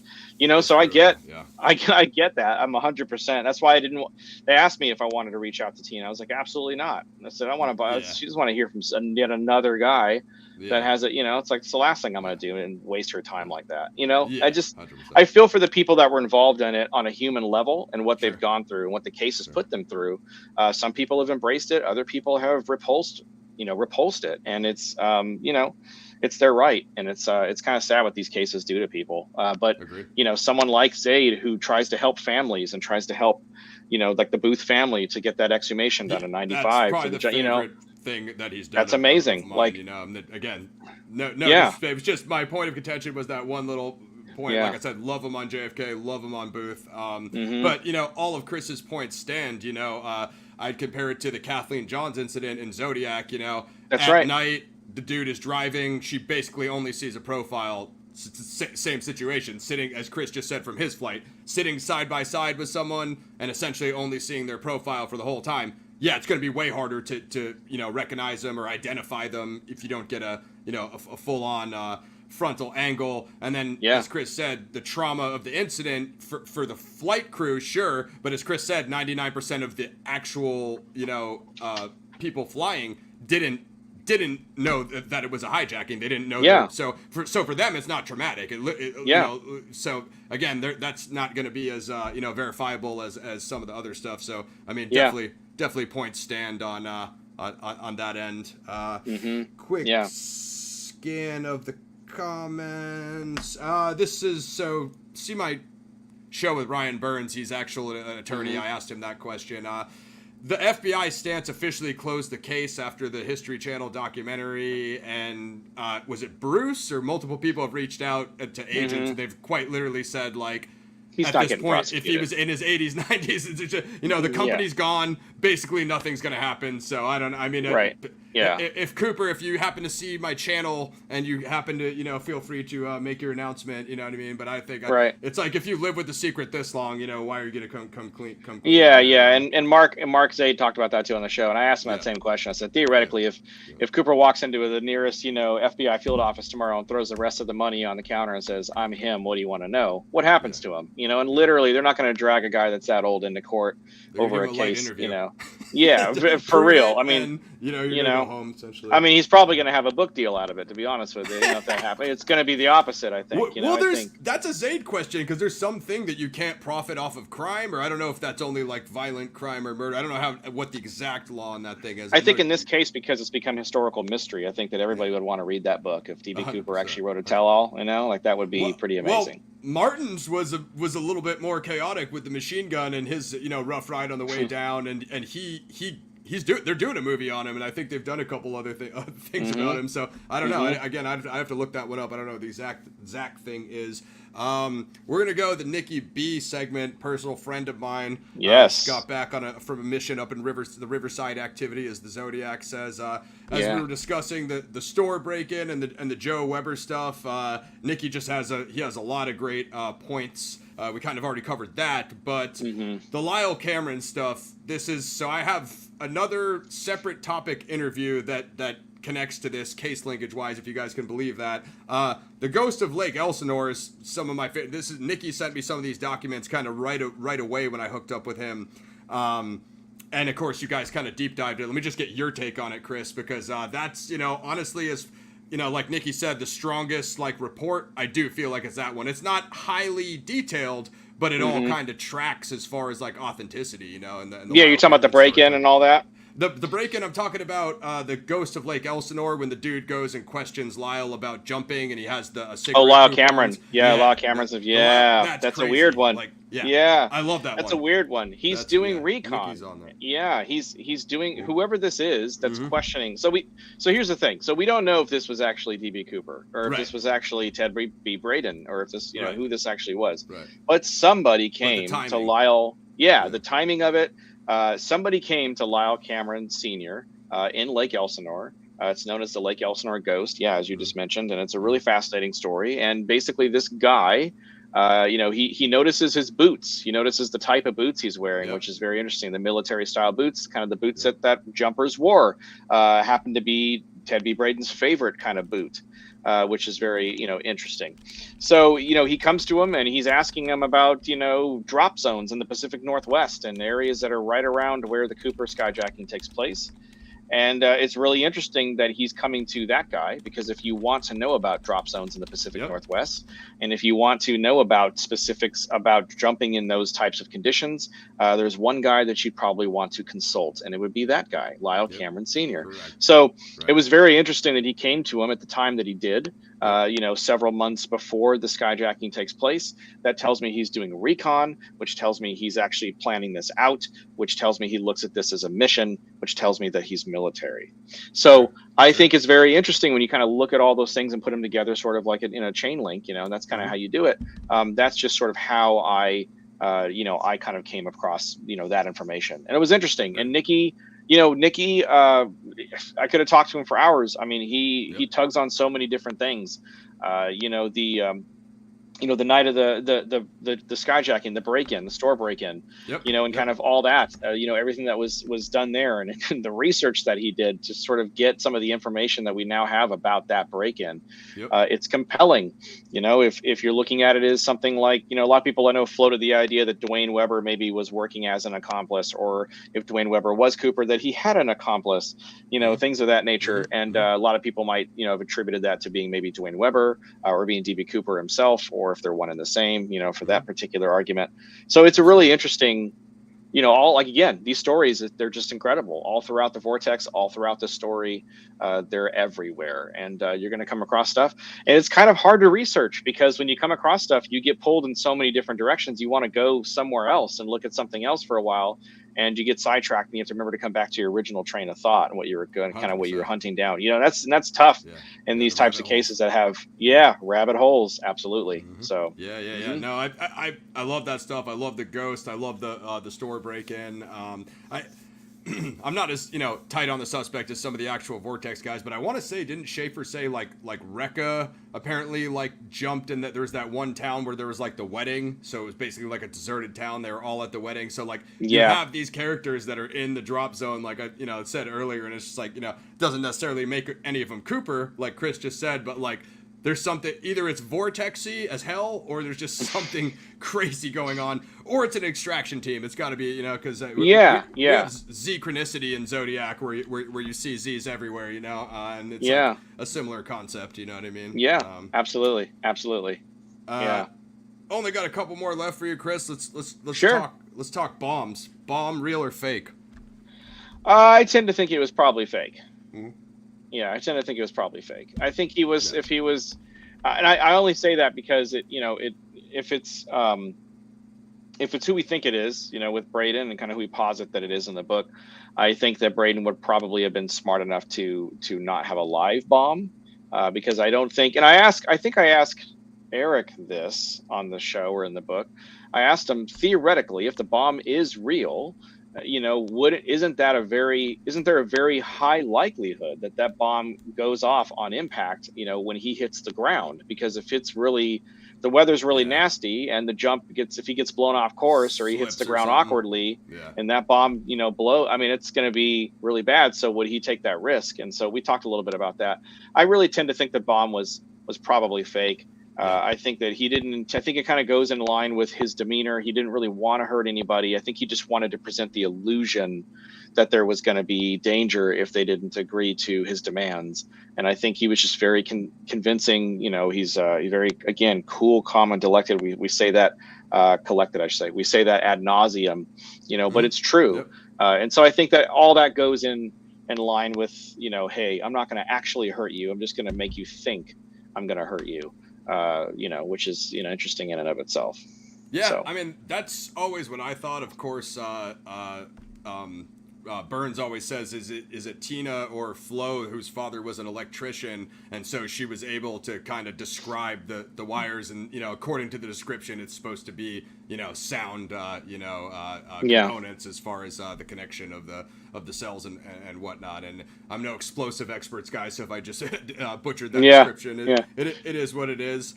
And we see a lot of folks in chat that think it's real. So you could very well be right. I mean, it's very possible. It's kind of a crapshoot, because as Cat Daddy Steve just said, never found the bomb.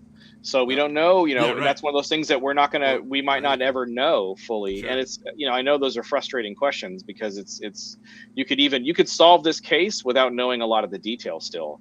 And, we ask a lot of that, we ask that question a lot of the people that are investigating this case and other cases.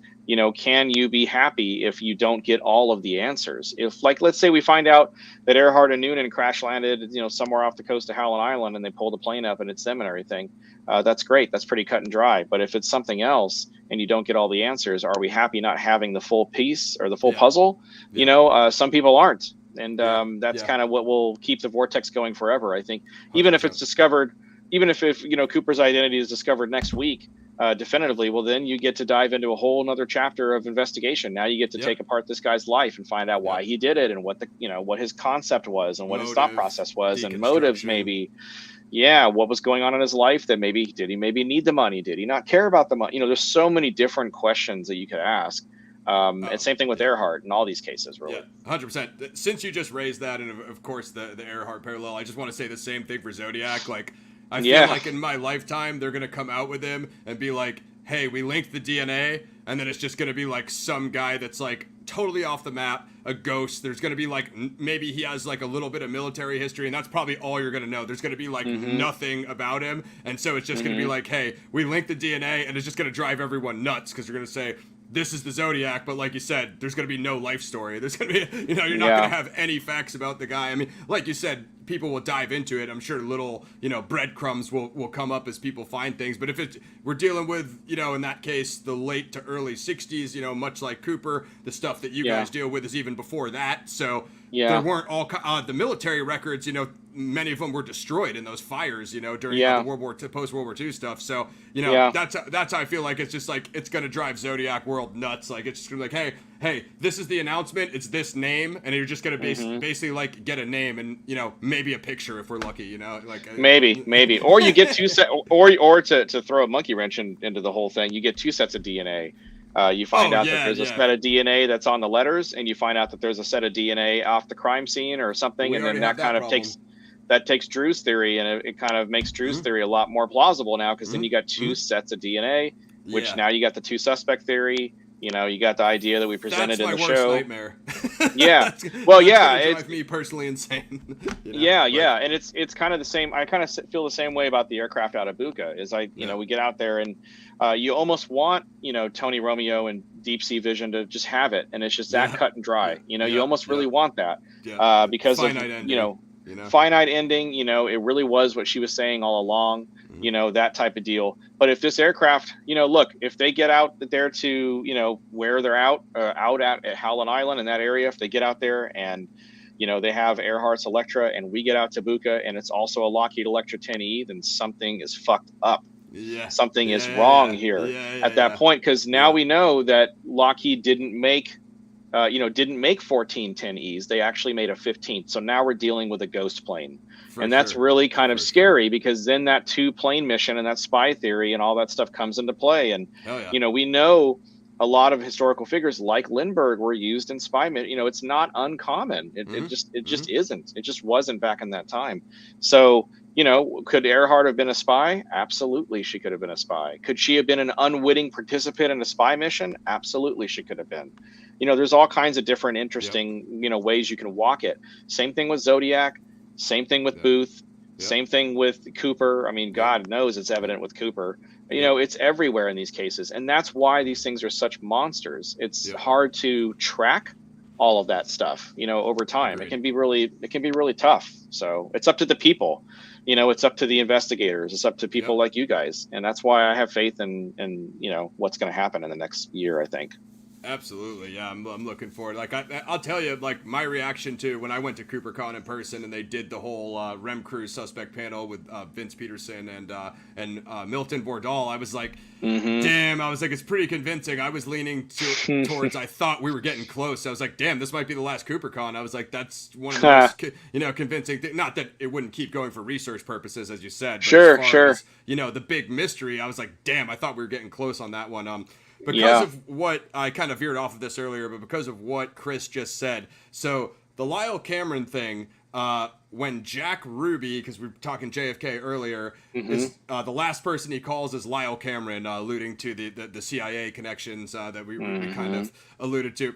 Absolutely nuts. So I interviewed Tom O'Neill, the author of Chaos, the Manson family and the secret history of the 60s. And, you know, Jack Ruby was connected to that as well through a character that was involved in his work at Chaos. And, like, you know, I've always thought the Jack Ruby thing was weird just from Oswald and JFK. But then when he crossed over into Chaos, when Dr. Jolly West dosed him and he became all like, you know the story, right? He's supposed to give his, you know, testimony, and he's a raving lunatic, you know, not at all like how he was essentially normal right before that. Like, I'm going to do the tell-all. Dr. Jolly West goes in to see him. He comes out completely nonsensical. Well, then, you know, that's the Chaos, JFK, you know, Manson family, if you will, the Manson crimes, and then the Cooper crossover is that Ruby called Lyle Cameron, and it's kind of like how me and Ryan were talking about the dude who was the Martin Luther King assassin. He's named in the Cooper 302s, you know, it's like the vortexy stuff that Chris was just saying. If you get stuck in the rabbit holes, you're essentially done for, because once you fall down, it's just a downward spiral, you know, it just keeps going. So it is. Crazy. It just keeps going. You know, and that's kind of why, you know, that's kind of why these cases have such polarizing, audiences and people that are so passionate about it, because it is everybody has the ability to do a lot of the same work and to kind of form their own opinions and become experts themselves on things. Yeah, James Earl Ray. That's I meant to tell you that earlier. Yeah, no, he was actually at Leavenworth here. Not he was one of the famous prisoners out at Leavenworth, which is not too far from where I'm sitting right now. Yeah, that's awesome, man. That's awesome. Yeah, very cool. A couple things on. I believe I was just listening to the Who Killed JFK podcast with Rob Reiner, and I'm kind of a fanatic, and I believe they did say Oswald was trying to call some of the agents, and he was. I heard he was down there. So that's similar to the Ruby thing to Lyle Cameron, and I don't know if we lost Nikki, but he's the Lyle Cameron expert. Oh yeah. That's essentially what I have on Cooper for Chris, but one final thing, because we didn't discuss the comic book connection. There was a question about it in the chat. Of course, the Dan Cooper comic book is a French-Belgian comic distributed in Canada at the time, which I actually have a hard copy of, and the covers are awesome. But the Cooper letters, you guys featured heavily letter number 6, signed a rich man. This is Drew's relation to Braden and the slang use, Uncle Sam, and the skills they taught me. So I just kind of, obviously you guys focused on letter 6. I just want to get your take, because, what my segue for this is, Chris, is in Zodiac, there's the obvious Zodiac comic book connection, the Wheel of Death, by knife, by gun, by fire, by rope. Then between the comic connection in both cases, and then of course the Zodiac letters, who doesn't know about the cipher? You and I discussed this on my episode. It was the pre-canonicals, but we mentioned the letters and the ciphers. That is just ridiculous for me. The two biggest unsolved 70s cases, Zodiac and Cooper. I mean, the Cooper comic book connection is not as strong, but it's there. The Zodiac one is obvious. And then they both have the letters. And I'm just like, what the hell's with these 70s criminals reading comic books and writing these crazy letters? I just want to get Chris's take on the Cooper letters. Did you look into them beyond like number 6? And just what was your take on the Cooper letters? Yeah, I'm with Drew on the letters. I think 6. I think 6. I mean, 6 looks like it was written by Braden. He used a lot of the same. He used a lot of the same nuances in his writing style and things that Braden did in demonstrated writing styles and things, and some of the articles that Braden was featured in. So I thought that was really compelling. I thought, that look, writing letters like this is nothing new. Obviously, you mentioned Zodiac. Jack the Ripper's a really big one. We covered that a lot with Ripper. Him, murders, Son of Sam. Taunting the police. Taunting the reporters and all of that stuff. So yeah, I mean, I think the letters are compelling. I don't know about the letters when it comes to them being like legitimate or not. They're certainly compelling with the way they're done. I think letter 6 is it definitely helps strengthen our case for Braden, and if you look at the style of writing, but I look at the demeanor, and I look at sort of the presentation of the case. And I look at sort of the presentation of the crime, really, that this guy, whoever he was or she was, whoever they were that pulled this off, I don't feel like they would be the kind of person that would necessarily continue to taunt, police and taunt media. I think this is a guy that if we talk about this in the book. Yeah, we talk about it in the book, and we say that, look, if this was, the reason why it's never been solved, or at least it hasn't been solved yet, is because he probably kept to himself. He probably didn't have any accomplices. He probably didn't tell anybody about the money. He probably either just stashed it, burned it, donated it, kept it to himself, did something with it, and just kept his mouth shut. And that is a lot of times how these crimes are accomplished successfully. When they are, is they just don't tell anybody. This is not this is not a McCoy scenario here. It's not that scenario. I think he just kept his mouth shut, and that's why he was successful ultimately in the end. So I don't think the letters fit that persona personally. But I also, again, to show a little confirmation bias on my end, I think because we all suffer from it. I think number 6, certainly, when I read it with Drew and we poured over 6 pretty heavily in the off the record research. And yeah, it really feels interesting. You can make those compelling arguments, and you can look at what kind of how Braden wrote and how Braden spoke, and you can put that into that letter very easily. Abbreviations and the slang. I know that's not the strongest thing because it's totally unprovable, but I really like that connection. Totally. It's a tough one to prove. Yeah, it's a tough one to prove, but it's fun to speculate about. And that's kind of, that's what kind of keeps these cases, so compelling, is that you get to speculate about them. You get to talk about all the little nuances, all the little details. And that's why we're all here. That's why we're doing shows like this one, is because we can talk about, all these little details and things. And it's a lot of fun. And that's where you find all the fun stuff, I think. Yeah. I mean, the comparison I would make to Zodiac, because that's primarily my audience, is the Zodiac handwriting. People go crazy with it. The best one was Earl Van Best. They go, it's the Hulu show. I don't know if you have the misfortune of seeing that. And they go, oh yeah, it's a dead ringer. We killed it. And then it was the priest who married them in Vegas. It wasn't even the guy's handwriting. It was a totally other person. And that's the problem with doing the handwriting thing with Zodiac. You end up with situations like that where it's like you're so far off base. Like, quite frankly, I think even though the Cooper letters are typed or what, they're magazine cutouts or whatever, I think some of that is a stronger argument, because with Zodiac you can take anyone's handwriting or put up my handwriting and be like, there's a candy cane J, So even though I don't absolutely, write that way, but, you can make connections where you want to make connections. We all suffer from confirmation bias, and 100%. With us and what we do, we try to eliminate that as much as we can for the show. It's very, very difficult because we're going to have our own opinions. But my position, for the show as the project in the show, has always been to just put forth, the best case, the most robust case I can, to our audience, our listening jury, basically. And Jen's job is to do what Jen does, which is to come behind me and poke holes in what I'm putting forward, and to defend history as it's written in some cases, like Booth. And we get into some really interesting, compelling legal, historical, discussions in the show, and it's a lot of fun. But I mean, you're going to have bias. My job is to talk to experts like yourself, people who are positing a given theory, given suspect in a case, whatever it is, and basically be sold on it, because I want to come across as being as passionate as possible when it comes to presenting the work of Drew Beeson, or the work of all the folks at Tiger, or the work of the Japanese capture folks and people, and or John and Christine for Jack the Ripper, and just anybody who we work with in the show, Nate Orlowick and his team for John Wilkes Booth. I mean, that's my job.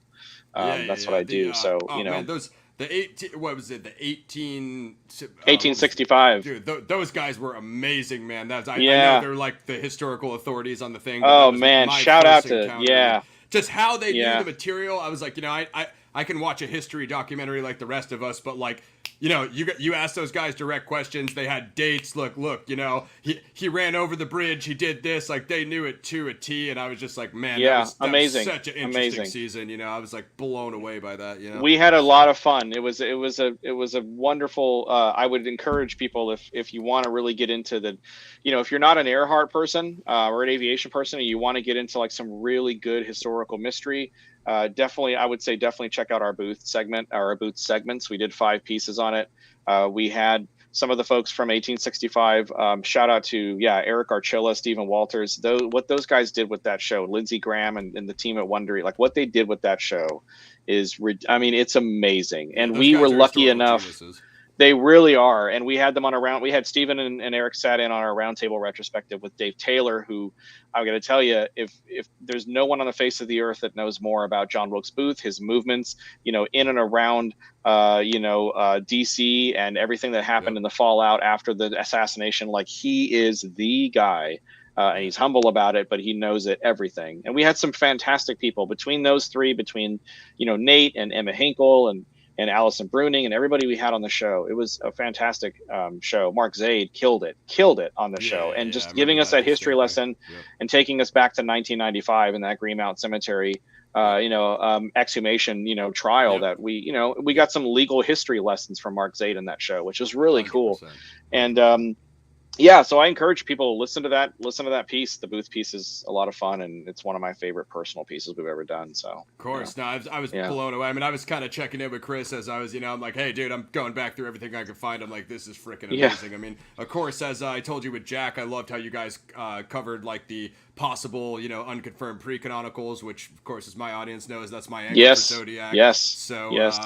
But any it was important for me. Yeah, it was important for me, just to say, it was important for me to start in Southern California, because I wanted to talk to, why I wanted to talk to you was my goal with Zodiac one of the goals was to prove that this is a guy that didn't start with the canonical murders, that this guy had a much longer, I hate to say this word, but a much longer career as a serial killer. And I think that he harnessed a lot of his skills down deep in Southern California into the areas that you're, getting all your content from, I think, which is really awesome. So that's why I reached out to you, is because I knew that that's where my case needed to live, so I could build to, Northern California and all that stuff. Because we knew about all that.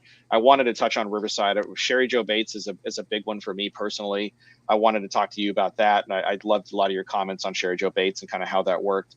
But yeah, you gave us a lot of great perspective on the show, talking about, some of the taunts that he was doing, and kind of like, how certain crimes might not have been him. And this is the reason why. And these, you broke it down really well. So I encourage people to listen to that piece too, because I'm proud of what we did with Zodiac. It got a little muddy, but I think it was we pulled it off, and it came across really well. And I think Drew Beeson did well. I think he held up well with cross-examination, and I think it was a powerful piece. So yeah, we're proud of it. We stand by it for sure, as we do with everything we do. Yeah, I thought it was a super strong season. I mean, of course, confirmation bias, as Chris said, because I'm in it. But you know what I mean. Again.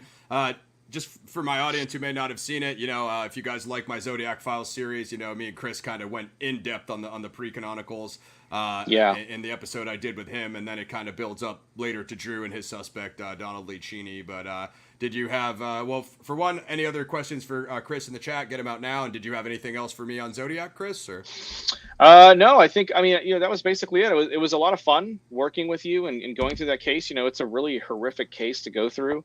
And, we went through it, and Jen, was great in the case. I think everybody that we talked to in that particular series did a really good job. And I think we try to present, as we always do, the most robust snapshot we can of a case. We're not the deep dives, people like you do the deep dives. We just sort of spotlight you, and our show is a really good appetite whetter for people to get into a given case and to look at something like, Henry Avery, or like Judge Joe Crater, or like some of these cases that you might not have heard of before, that are really interesting in and of themselves too. So, I think it was a lot of fun. I intend to work with you in the future on stuff. And, we always chat offline, and it's always great. So I'm happy to do this. Thank you for having me. No, of course, it's our pleasure. And Vanished is amazing. I got to revisit the Judge episode, because I know you had your History Channel debut. So I love History's Greatest Mysteries. History's Greatest Mysteries. They've done they've done pretty much every case at this point. They did Booth. They did Booth. They did Booth. Yep. They did Booth. I'm trying to get them to do Earhart. I'm trying to convince them via email right now. We're going back and forth on different things. So Earhart's should be a layup touchy. The way the headlines are heating up. I don't know why that they cover much less known things than that. So no, I think Earhart's a polarizing figure. I've been told, I've been in meetings with anybody you can think of in the last year and a half trying to pitch Buka and trying to pitch this, and I would get all these great compliments, but everybody says Earhart's poison. The last several documentaries that have happened with Earhart, they've kind of struck out. It's been a lot of fallout from those documentaries, and it's just hard for a company to say, okay, well, here's $500,000, go make us a movie, go make your film, go find it, kind of thing. It's a gamble, but I think it's white hot, and she deserves an ending for sure, and I think she's going to get one, and I think it's going to be pretty spectacular when it happens, and I'm just trying to do my best to push it past the finish line and put it to bed forever.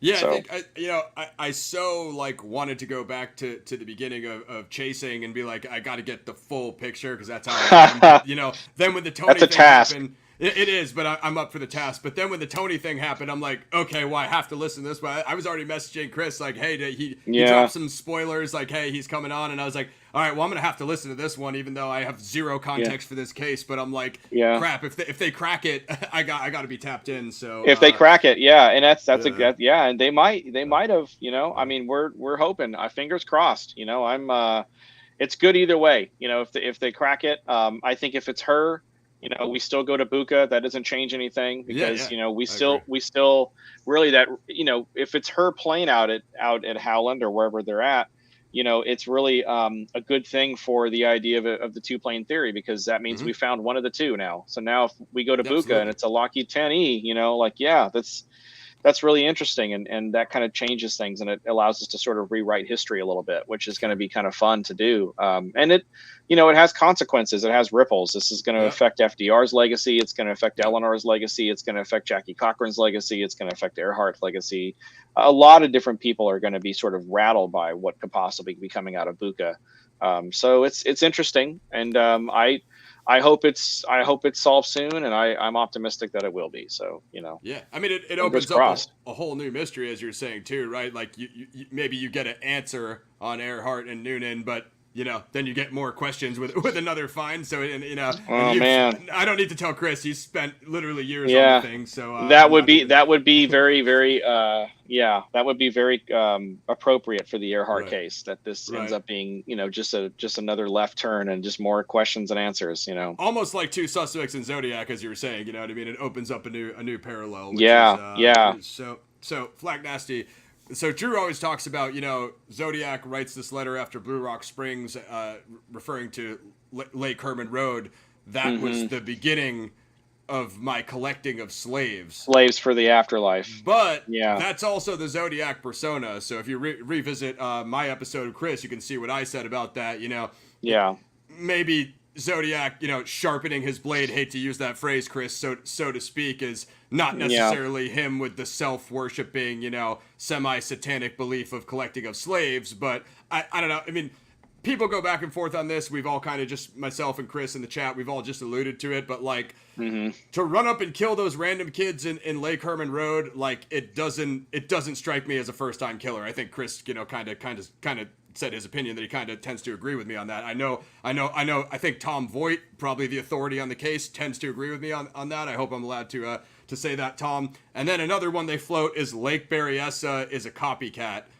I don't see like a random person walking in there with an executioner mask. Brian Hartnell lives, but will essentially say knifing 2 kids to death because he didn't know Brian Hartnell lived when he left, and then walking calmly out to write the letter on the door as a first time. That's even less than a first time crime than Lake Herman Road is, because now you're bringing a knife, so it's obviously predetermined. There's just a lot to unpack there. It's totally off topic. Of course, this is Cooper, but just to break down how our thought processes work. Like, I mean, I almost, again, if there's one of the canonicals that seems like it's not Zodiac, of course it would be Lake Herman Road, because he never takes credit for it till way after the second one. You know what I mean? If that's the scene that's omitted from the movie. And then like Lake Berryessa, when people say that's a copycat, I'm like, dude, his handwriting's on the car door, and that matches the handwriting to the letters. So, like Chris said earlier, for a copycat, you have a lot of explaining to do to get out of that one, Like, you really do. You really do. Or if and I think it's a letter writer, Absolutely, yeah, and that's the copycat thing has been it's a logical explanation, because that's kind of you kind of always have copycats after crimes of this kind of nature. I mean, absolutely. Look at DB Cooper, and it happens. It's not inconceivable to imagine that there would be copycat kills, for sure. I mean, especially for a serial killer that was starting to get well known at the time.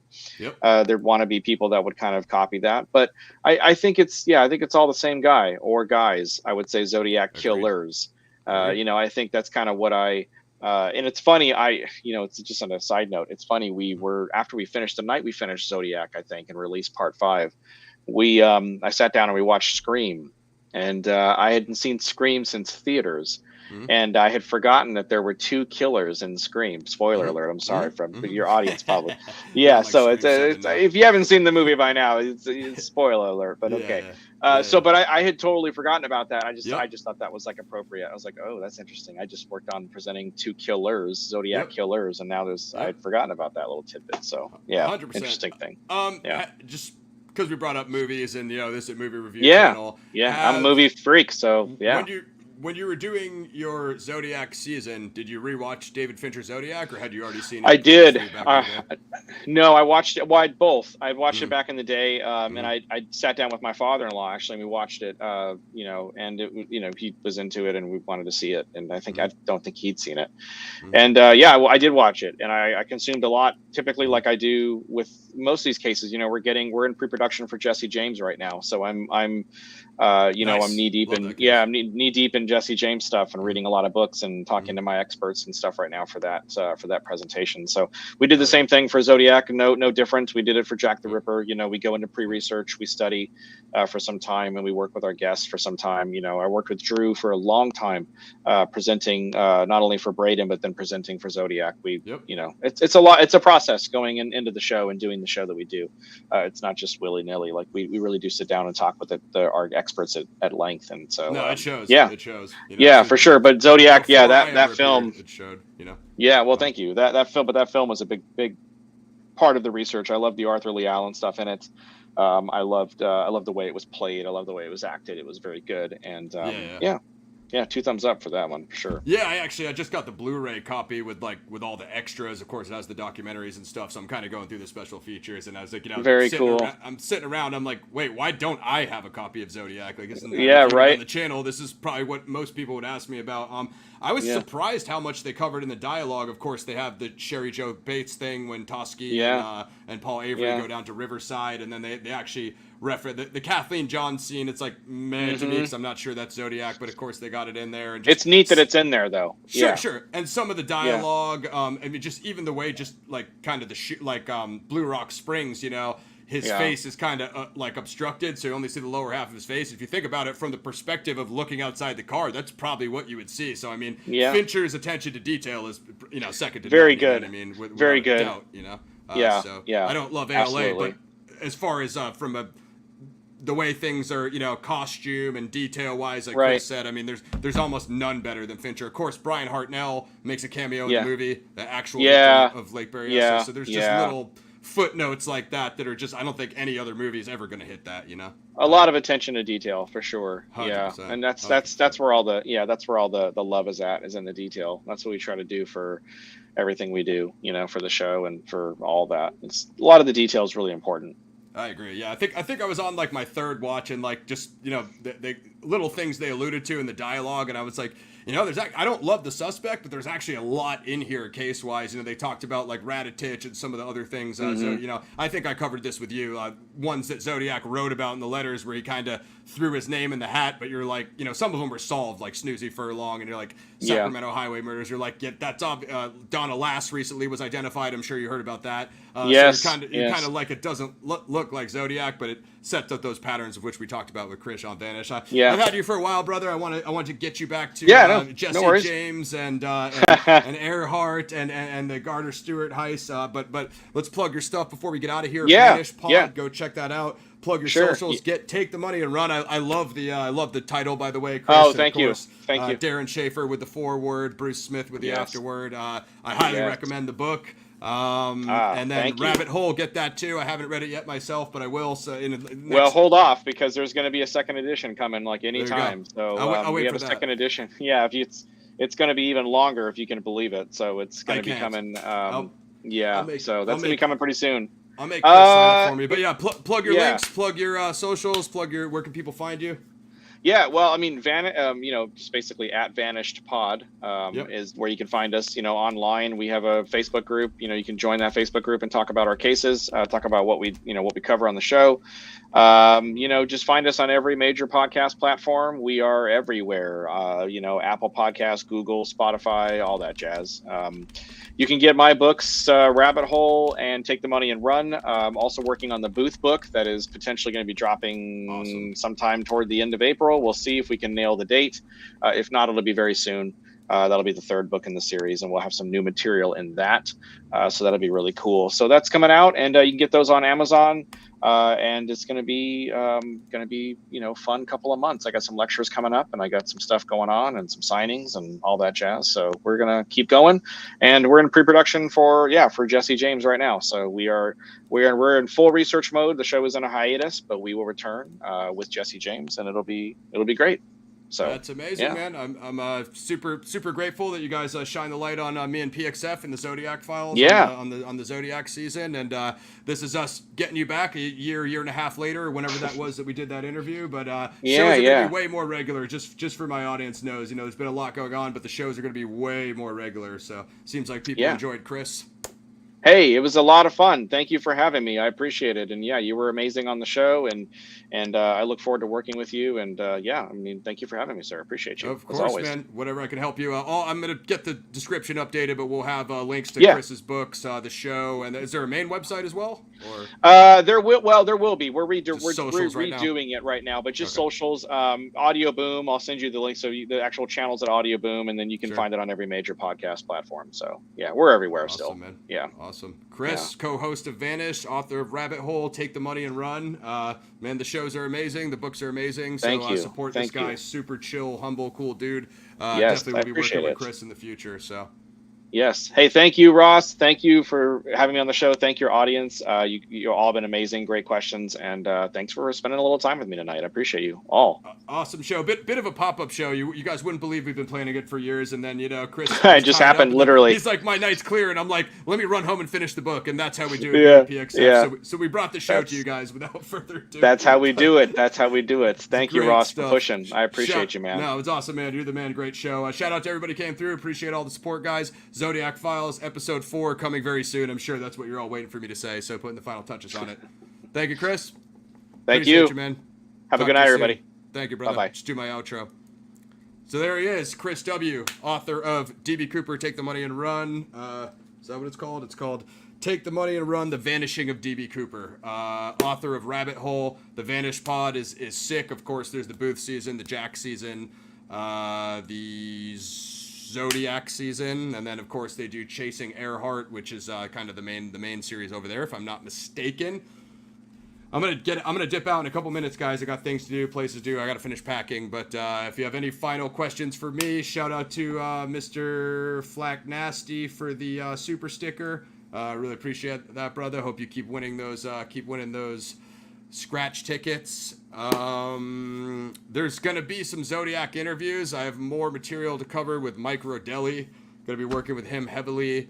I have some other special unannounced guests that will be coming up for the Zodiac interview series. Of course, I have the Zodiac Files episode 4, the Gaviota Beach murders. I say both. You guys are gonna see me twist that one around. That should be an excellent episode, a 2-parter covering that and another tangential similar case, which you guys all know. But I think that's pretty much it. Like, sub, share. You can join the memberships if you like the content. The Patreon is launched. You can get on the Patreon as well. Of course, we accept the super thanks and the super stickers. That's pretty much it. Follow me on the Twitter below. I don't think I have anything else. I don't see any questions, guys. Appreciate everybody who came through. Appreciate you guys listening as always.